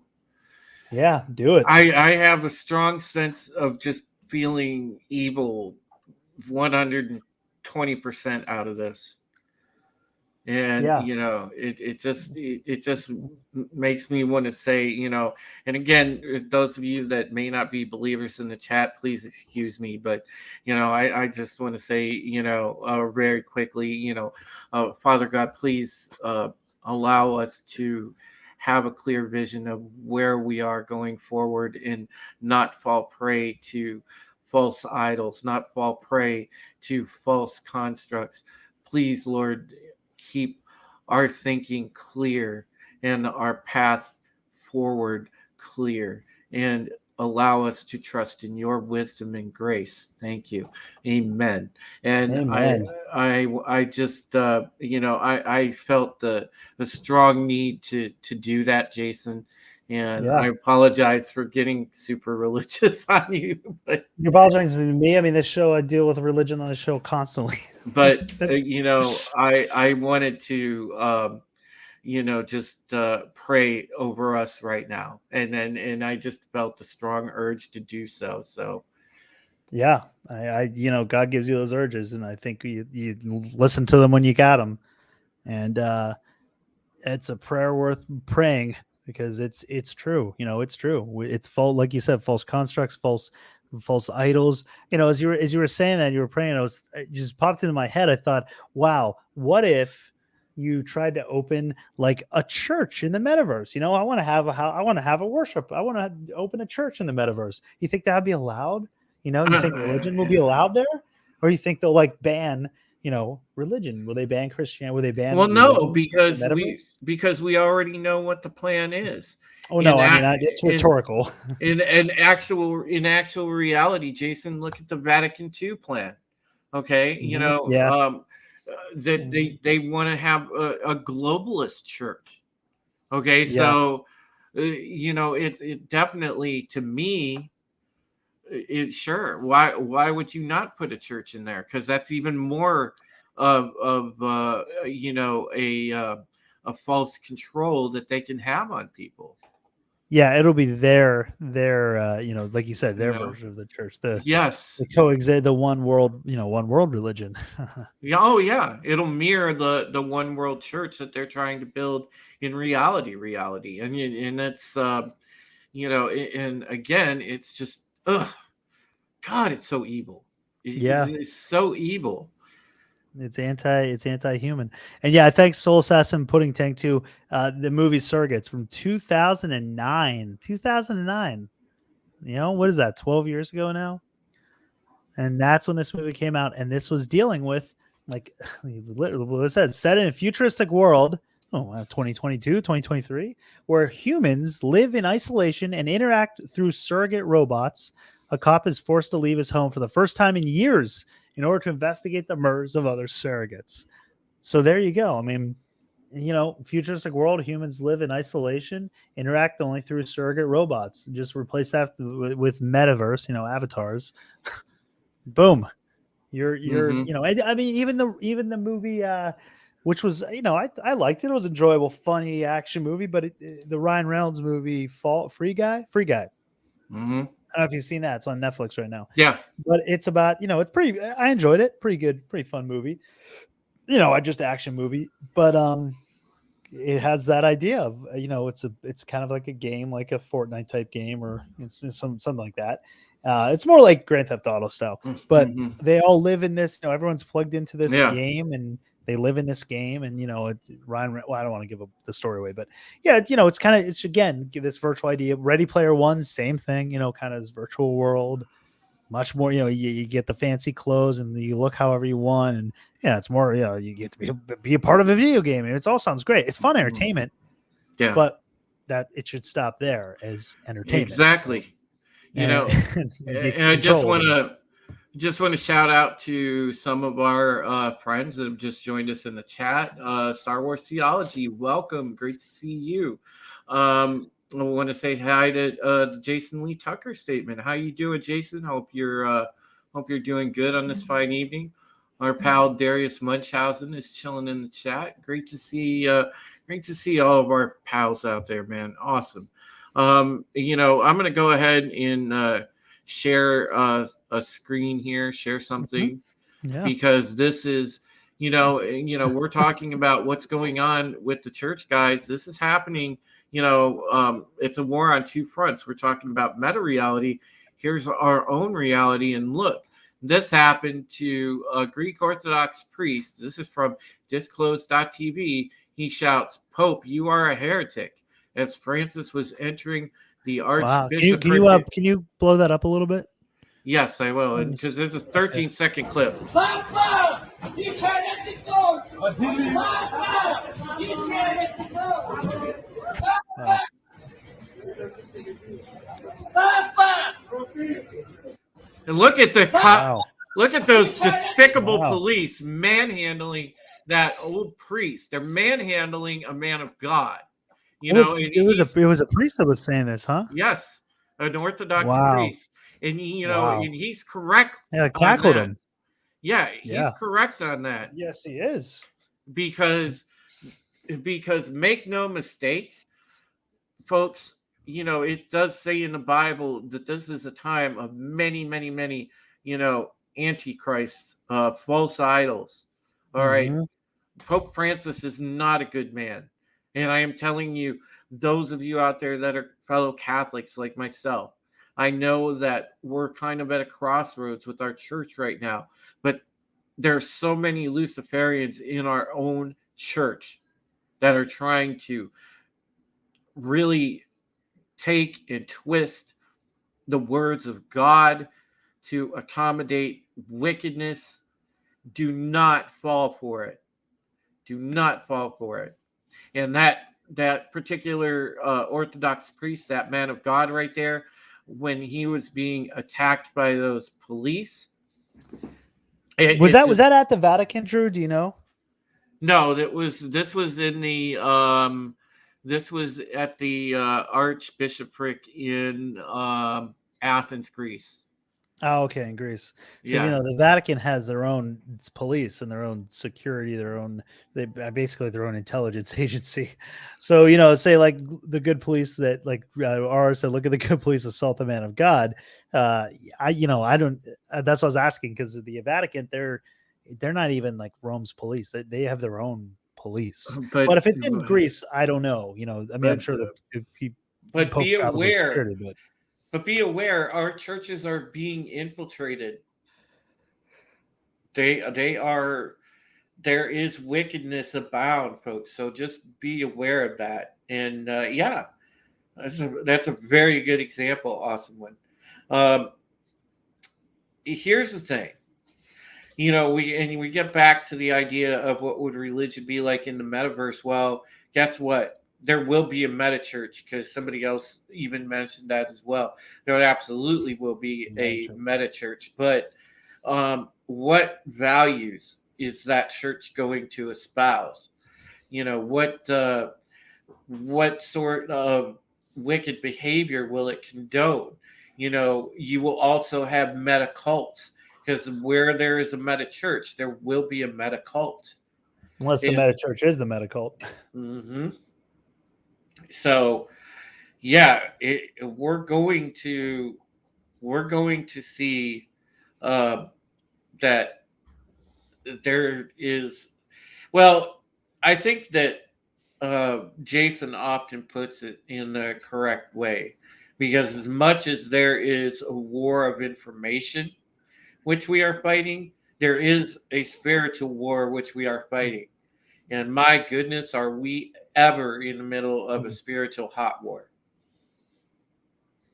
Yeah, I mean, and like R says, it's something. It's a war that's gone on 10,000 years. And that's just human time. If you're talking biblically, like the fall of Satan and the fallen ones, the third of the angels that rebelled. I mean, we don't know how long ago that was. Like definitely pre-Adamic. It's definitely before humankind was created. So we don't know in what day of creation. What.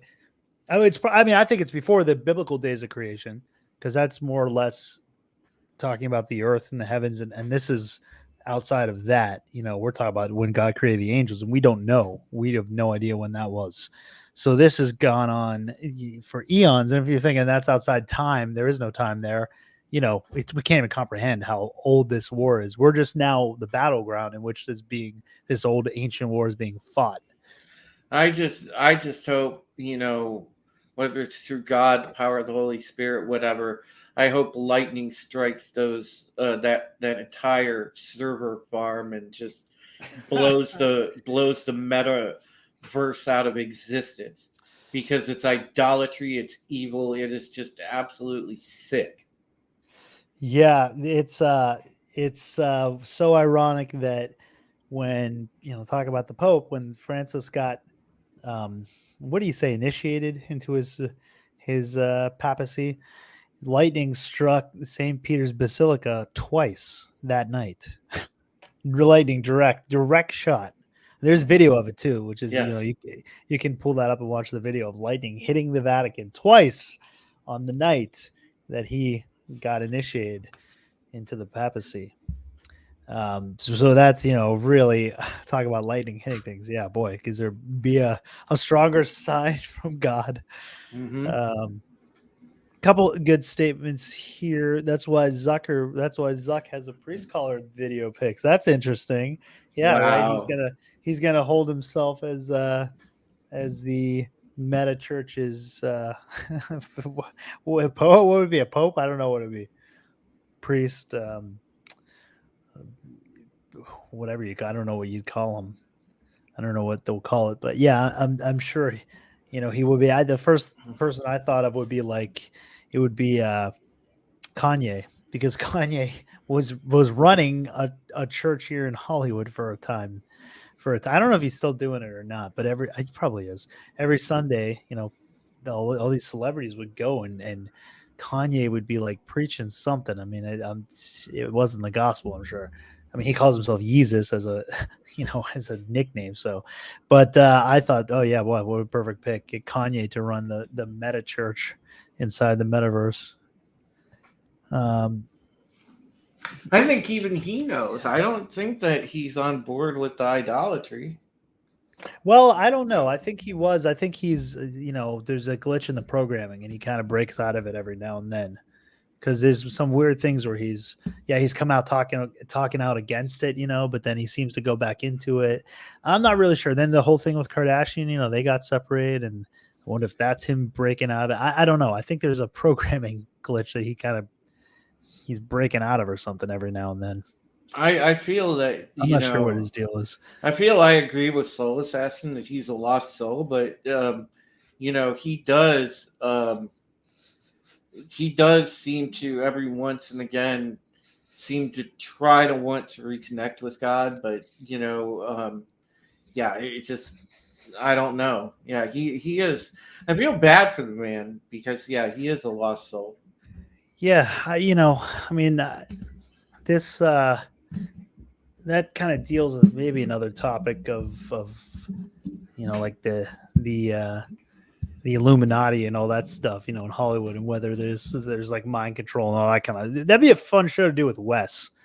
Yeah, absolutely. We need Wes on like Wes for that Kanye one. breaking. It's like almost his programming is disrupted, and he kind of breaks out of it and sort of becomes himself, and then it's he's sort of brought back into it, or he falls back into it. I don't know, but that'd be a fun show to do with that. But that's kind of different topic. But one celebrity I have to say that I'm impressed with, and I've seen some good videos about, is Denzel Washington is a very good Christian.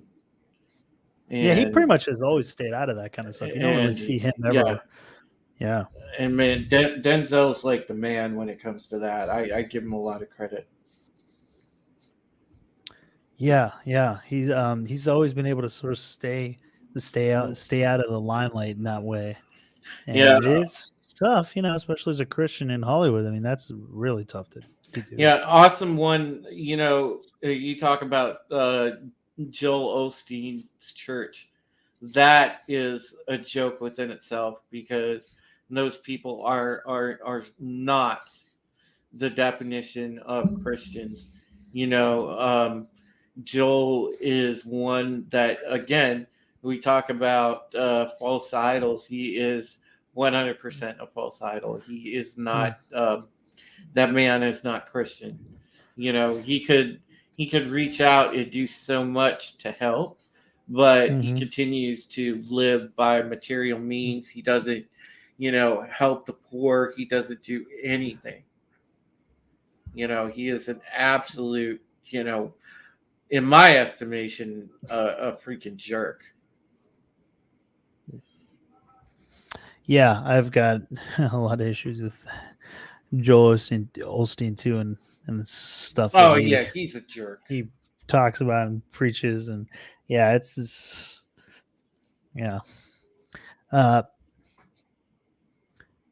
hey, grifter. Yeah. If you want somebody cool that is a good person of God that's just like us, support Father Miller. Father Miller's awesome. Father Christopher Miller, he's awesome. Yeah, the MK Ultra. Yeah, that's what I was getting at, citizen. Yeah. Bieber, he's another guy. That's another guy. It's same kind of thing as Kanye. You see a lot of these celebrities, and look, I'm no one to judge, right? I just look at what they're saying and kind of what they do, and question it. But he's another one of those guys that seems to talk about God, go to church, sings about religion and God, but then you wonder, like, but what God are you talking about? Unless you're saying, Jesus Christ, Yeshua HaMashiach, the Messiah, you could just say God. I mean, you could be talking about any God. Is it the God of the Bible? Is it the Judeo-Christian God, or is it your own version? So I always question, and again, I'm not judging anyone's soul. I don't know. It's not up to me to decide that. Thank God, I never wanted to be responsible for that. But you question, when any celebrity starts talking about how devoted they are and this and that, but then they're pushing other agendas, you're like, okay, well, what God are you talking about? Is this just for show to try to fool Christians into believing this, or, I don't know. You have to ask what the agenda is or where they're coming from. Mm-hmm. Yeah. But yeah, look at this article here. China recruits their biggest children to help develop killer robots. A group composed of Chinese brightest students will soon begin their training to build weapons that harness artificial intelligence. So the students age 18 and below, for a 4-year program developing experimental weapons, intelligent weapon systems. Are you kidding me? 18 and below? I mean, what do you think that's doing to their psyche? It's crazy. China now using these yellow robots to deliver packages. I mean, I've seen this here in LA. They're doing this. They've got robots delivering packages. It's kind of funny. This one went right by us. I think I actually had gotten a video of it, and it was this little box robot. I was like, it's like freaking R2D2, just going right by me, and it was on its way to deliver a package. But oh my gosh, the future's here. New Chinese restaurant. The future is 100% run by robots. All right. So, what are all these people going to do that are out of jobs? What are they going to do? There's going to be no work for them here in the real world because robots are going to be taking over for everything.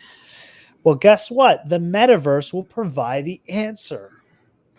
They're going to have all this stuff to do in the metaverse. So you're not going to have to work. You can do what you want to do in the metaverse. That's going to be your life, your entertainment.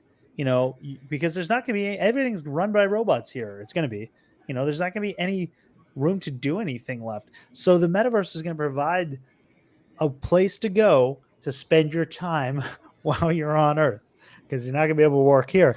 And guess what? Universal income is going to be the answer for that. It'll be a global, eventually, universal income, probably run by, Facebook's future cryptocurrency or something like that. I don't know. But they're going to have this universal income. They're already testing this out. They're already pushing for this. This universal income will be, whatever they end up deciding it to be.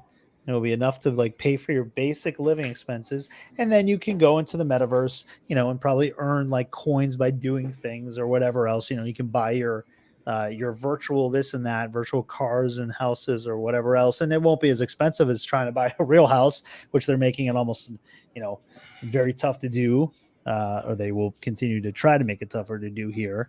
So it's going to provide a way to spend your time, because you're not going to be able to work in the world because robots will have taken over.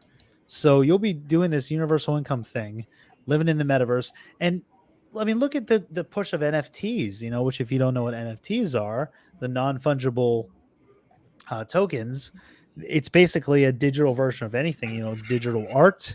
It's all digital, but it's being treated as though it's real. I mean, it is real art, but it's virtual. It's digital art. There's no physical copy of what you're making. It's not done with paint and on paper or canvas. It's done digitally. And I can already see, these metaverse houses. You'll be able to upload your digital gallery, your NFT gallery, and it's going to be all there. It's going to be a beautiful gallery. You have your own gallery. House has their own NFT gallery, and it's all going to be there. Everything's going to be digital. You're not going to have anything. There's going to be nothing tangible anymore. Yeah, and at the end of the day, all it is an RPG, except you're not fighting anything or doing anything. You're just living in this stupid thing. Yeah, hey, look, there's player housing. Yeah, screw that. Yeah, and I'm not falling for their evil bullshit. No, yeah, and they're gonna, it's gonna get, the technology will get better and better. So at first, it's gonna, whatever the metaverse will look like when you first enter into it. But we kind of all have an idea of what the AI or what the 3D worlds and all that look like now. I mean, it's okay, but it's just gonna get more and more advanced, and it's gonna start looking more like reality. And yeah, here we go. Man, They already took UBI for a spin with the stimulation checks. Yeah. yeah, that's man. I'm telling you, Jason, this topic fired me up tonight. Yeah, because it's where we're headed. You know, they're already showing us, they're already paving the way for it with entertainment, and you got the NFT thing, and everything's digital, and you know, soon it's going to be, you know, they're going to say, oh, it's unsafe to be out there. It's unsafe to be out in the world. You know, look, crime's on the rise. I mean, here in LA, it's what's going on right in the last couple of weeks. Well, last month has been really troubling. The sheriff, the LA County sheriff, has put a community alert out on a lot of these home break-ins and robberies. People are getting robbed at gunpoint, like in the middle of the street, in the middle of the day, like every day, nonstop. I'm getting notifications on Citizen of all these Citizen app of all these, you know, robberies and break-ins and home. It's getting really bad. And you had, you know, Gavin, the governor, released, I think it was like 77,000 criminals last year that were in jail, but put them back on the streets. It's like, what do you think is going to happen? You know, and this is again a conspiracy theory, right? So it's probably good topic with Wes, especially California, because he's also here. But you know, you wonder, like, well, you're creating the situation where it's getting so dangerous. And now these smash and grabs, they're calling it, are spreading throughout the country. It's not just now in California. It's all over the country now. Well, you know, it's getting scary out there. You know, you got the diseases, and you got the virus going around, and now there's the Omicron, and you know, it's this and that. I mean, it's just better. It's just safer to be in the metaverse, guys. Just safer to be in the metaverse. You know, no diseases, no crime in the metaverse. You know, again, this all sounds like crazy. Oh wow, that's you blowing this way out of proportion. All it is a Facebook. Oh, that's all it is. Yeah. And so was the jab last year. All it is one vaccine is going to be nothing, no big deal. They're never going to make it mandatory. Never going to shut down the world. Never going to do this. And then look what happened. They did everything I said they were going to do. So, you know, you think it's crazy that the metaverse isn't the system being set up, or just, you know, slowly getting us set up for our new digital life, digital existence with our universal income. I don't know. Maybe I'm just nuts. What do you think, Drew? Are we just nuts? We blowing it out of proportion? No, because it has to be called out. Again, this is evil. It's evil, maybe repackaged for the 2020s, but it's evil. Mm-hmm. Yeah, and it's always a slow. It's the tempered water, you know, putting the frog in the cold water and slowly turning up the temperature, because you can't just throw them in boiling water. You know, you got to slowly turn up the temperature, get people used to it, get people comfortable with it, make it seem normal. And then all of a sudden, you know, you're 2 years in, and wearing a mask every day is completely normal to you. You know, and so that, I mean, it's that idea. You know, it's not saying that this is the end all be all of virtual life. It's just warming you up to it, getting you used to it, introducing the ideas. You know, they do it in entertainment first, and then they start moving it over to real life. Yep. And that's what I see happening with this thing. You know, that's what's going on. Here's another article here talking about the metaverse. And, you know, first, I wasn't really sure which one Mark Zuckerberg was. I was like, is that him? And is this the AI, or is this the AI and that's him? Like, I can't tell. They look so freaking similar to each other. I don't know which one's fake and which one's not. He looks like a robot anyway. But yeah, here's his showing the metaverse avatar. So this is what, you know, you can look like something like this. And the thing is, if you scroll down just a little bit, yep, it tells you right in this article, the metaverse could usher in a new era where we live more in the digital world than in reality. Yep. More exactly what in we the were talking digital about. world than in reality. Yep. What the hell? Exactly what we were talking about. More in the digital world. So it's not even conspiracy. That's not even crazy conspiracy. They're literally saying it right here on MS. This is MSN.com. This is an MSN.com article. So you can see here. MSN. Okay. They are saying the Silicon Valley's metaverse will suck reality into the virtual world. and ostracize those who aren't plugged in. MSN is saying they're going to ostracize. If you're not plugged in, you're ostracized. From what? A virtual reality, a virtual society? They're going to ostracize you from the fake world that they're building. So, I mean, this tells you this is the agenda. You will be ostracized if you're not part of their fake world, not the real world, the fake world. Because everything's going to be there. They're going to make you have to live in it. You know, if you want to do anything, you want to go to the concerts, you want to see anything, it's not going to be in real life. It's going to be in the metaverse. So you're going to be ostracized. If you're not part of it, you won't be able to take place. You know, you won't be able to. It's kind of like the jab. You know, if you don't get jabbed, you don't get to go to the concerts. You don't get to go out to restaurants, depending on where you live. You know, so this is the next step. You don't want to take the jab, fine. You have to join the virtual world, and everything's here. So, you know, you won't be able to enjoy these things unless you're part of it. And here it is. Metaverse could usher in a new world, a new era where we live more in the digital world than reality. It's right there. They're saying it right there. They're telling you. It's not conspiracy. It's not crazy. It's their reality. It's what they're trying to do, and they're open about it. Well, boo-hoo. Excuse me if I'm not upset about skipping the digital world party. Mm-hmm. Mm-hmm. Yeah, look here. AR glasses will be ubiquitous as they become necessary to shop, work, and live, just like the internet. You're going to need your AI glasses to be in the digital world because all shopping, all working, like I said, working UBI, that you're not going to be able to work in the real world. There'll be no jobs. It'll all be robots. So you're going to have to work in the metaverse. And you're going to have to follow their rules of how they want to construct it. Nope. Mm-hmm. Experts say this is a turning point. The metaverse will not be good for humanity. Yeah, you think? You think?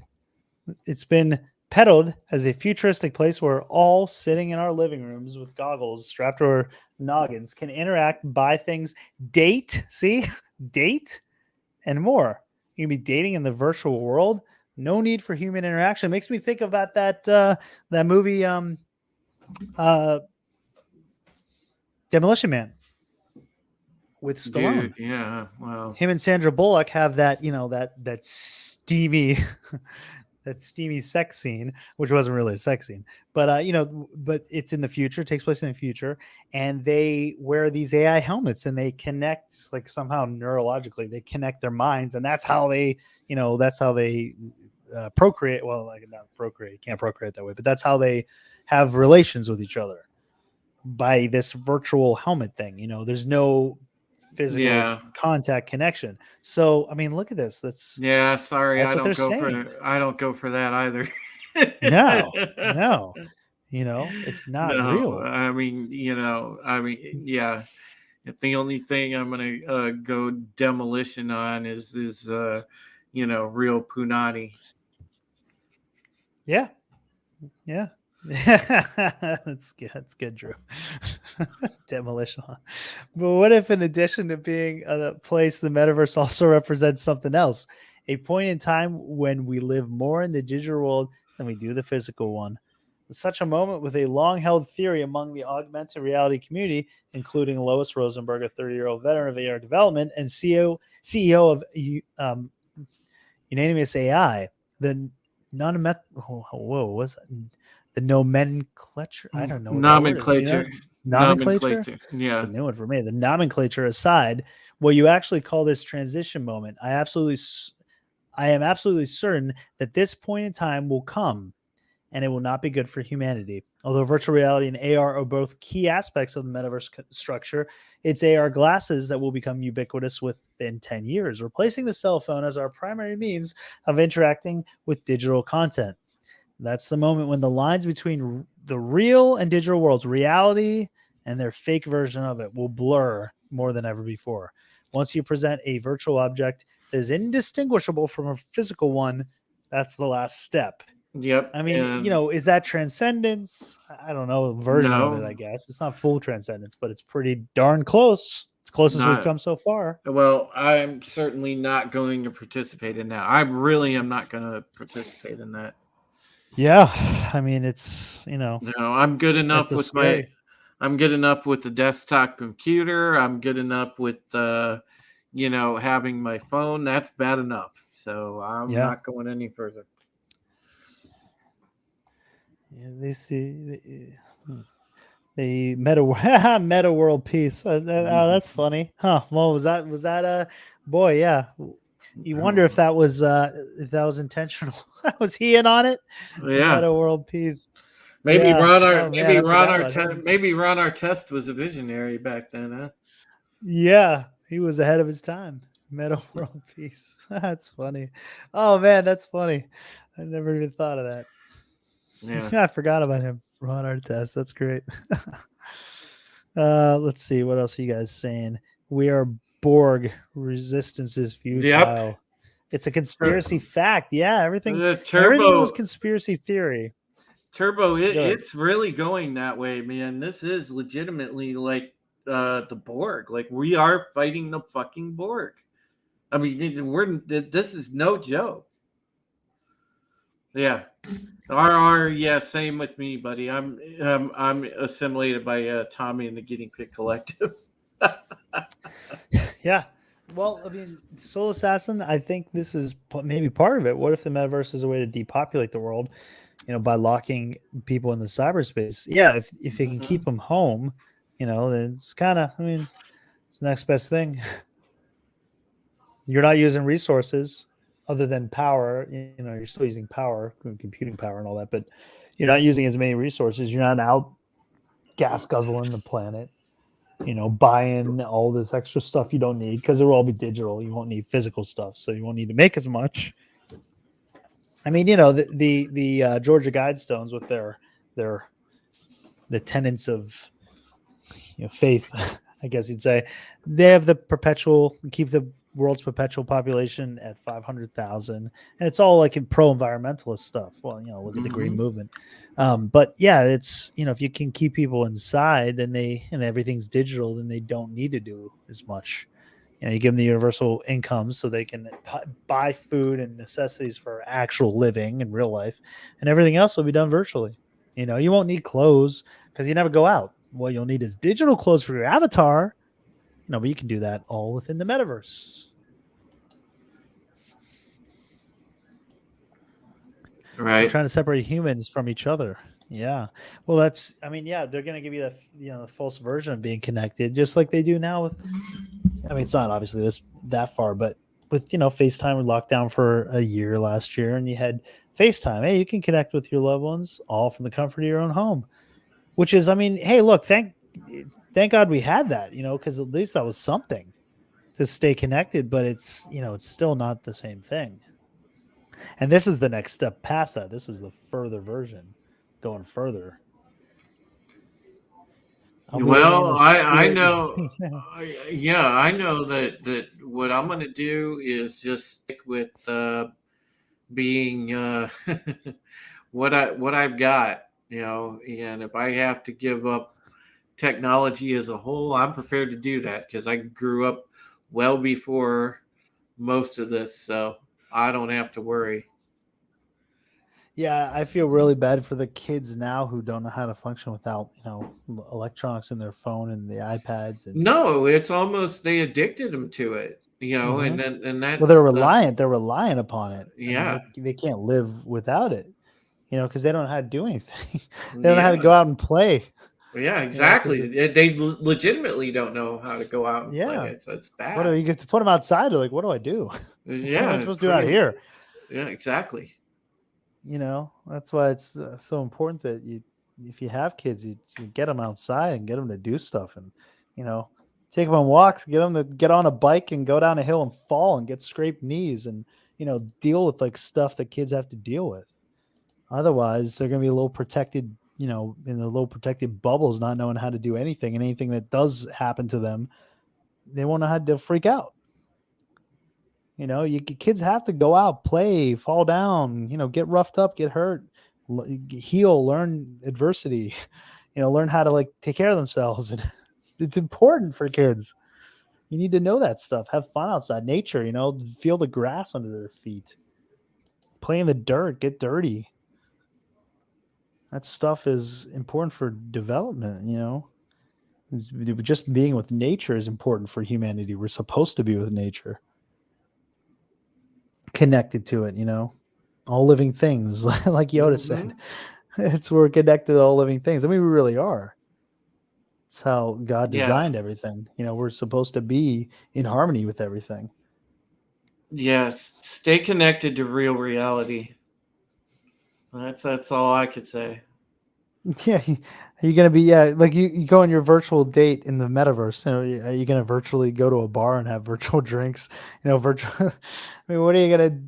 Yeah. I can see that's the thing though. You could either go on a real date where it's awkward in front of a real human, have a real human experience that might be awkward, or you can go on the meta date where you can look, the coolest version of yourself, and hey, you want to go virtual skydiving, you want to take a virtual rocket ship to. I mean, they're gonna make it seem like it's way more fun, you know, stuff you can't do in real life. But again, it's not real. You don't have that awkward human connection that's so important to have. You need those. You need to be with another human Yeah. because it's just not real. It's an imitation. Otherwise, you need to have. You need to have you can't have a real relationship digitally forever. You can start out, you can flirt, you can get to know someone, but eventually you have to be, you have to be connected to them. You have to be with them. And again, I'm saying this is just saying the stage for that stuff for that. I'm not saying this is the full version of it, but it's saying the stage for it. Right. Exactly. Well, Mm. it's get past midnight here, buddy. I gotta. Yeah, no, well, let's that's pretty much finished all the stuff I wanted to talk about tonight. So we can wrap it up. But that was I mean, I just we'll see as this goes forward. We'll probably do more shows about this as we start learning more about it, and see how it's rolled out and how the experiences are with it once it is rolled out, and how ostracized people will feel without being a part of it. How much more we'll start moving to it. I'm going to keep my eyes on concerts and events like that happening where it's more and more virtually than in real life. Those are indicators. You look at the indicators and see where it's heading. Watch the trends, see where they're pushing, what the agenda is, what they're pushing it. And that way you'll start getting a picture of what they want and what the future they're trying to form is.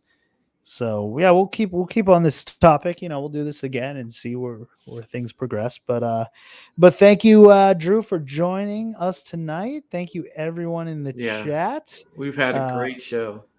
Yeah, I appreciate you guys for sticking around and not shutting off those electronics just yet.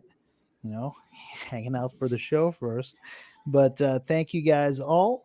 I will let you know next week.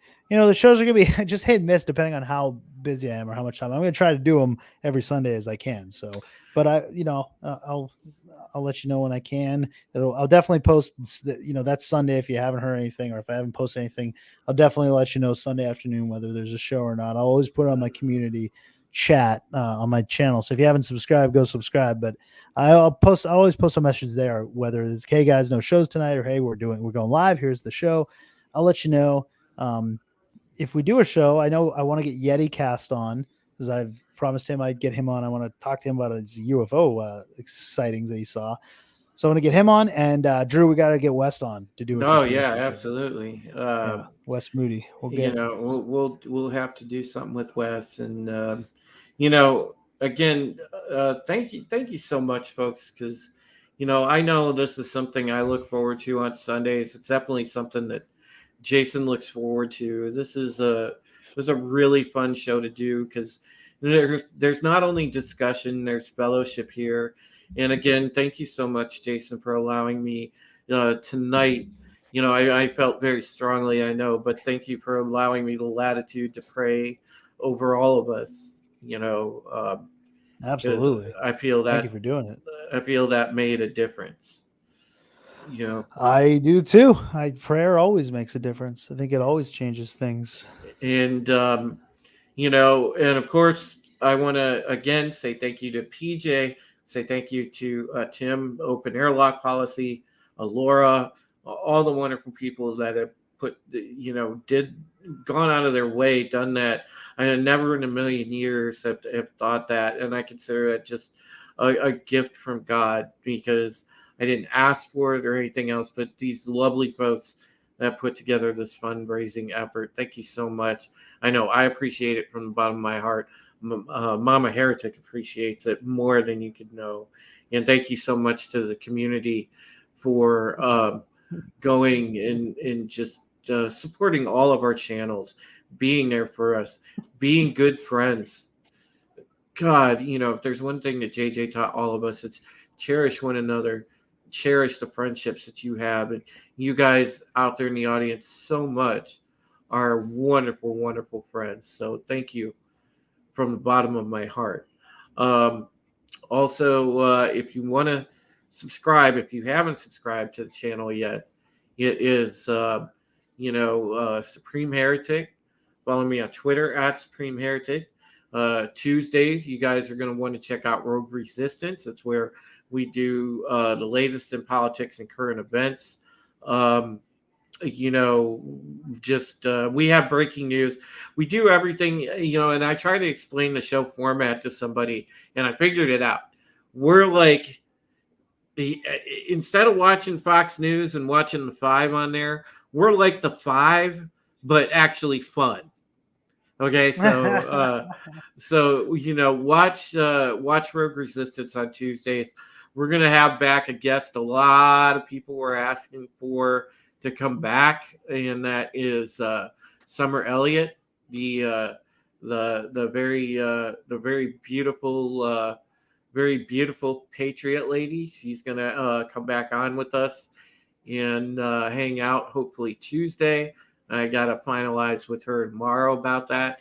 And then on Thursday, if you're into BSG, well, I guess they're building real life Cylons, so you may as well come over and we'll talk about the fictional Cylons before they become real. So come and check out the Pegasus Actual Podcast, myself, Brightest Day, and Arwen Avalon. So until next week, folks, keep your eyes on the skies, and also, watch out for the black-eyed kids. Watch out for the Nephilim. Watch out for Sasquatch, or our favorite Janice from the Muppets lady that chases Sasquatch. And we will see you in the unfamiliar again soon. Oh, I like that. We'll see you in the unfamiliar. I like that. Thank you, Citizen 333, for the $4.99 super chat. Great show tonight, guys. A small donation for your efforts. Thank you so much. I appreciate that. Citizen. That's very, very kind of you. Thank you. Thank you so much for that. Alex Jones was right. 2 wild and crazy guys. I love that's one of my favorite skits of SNL. Steve Martin, my favorite comedic actor, and Dan Aykroyd from the 70s. Great skit. 2 wild and crazy guys. There's one for you, Drew, for saying the magic word. Nice. Stay healthy, everyone. Peace and pizza. Oh man, that's with a glass of scotch. Yeah, that's talking my language right there. We have one more for the road. Well, thank you guys again. Enjoy the rest of your night and your week, and until next time, be excellent to each other, party on, and travel safely, my friends.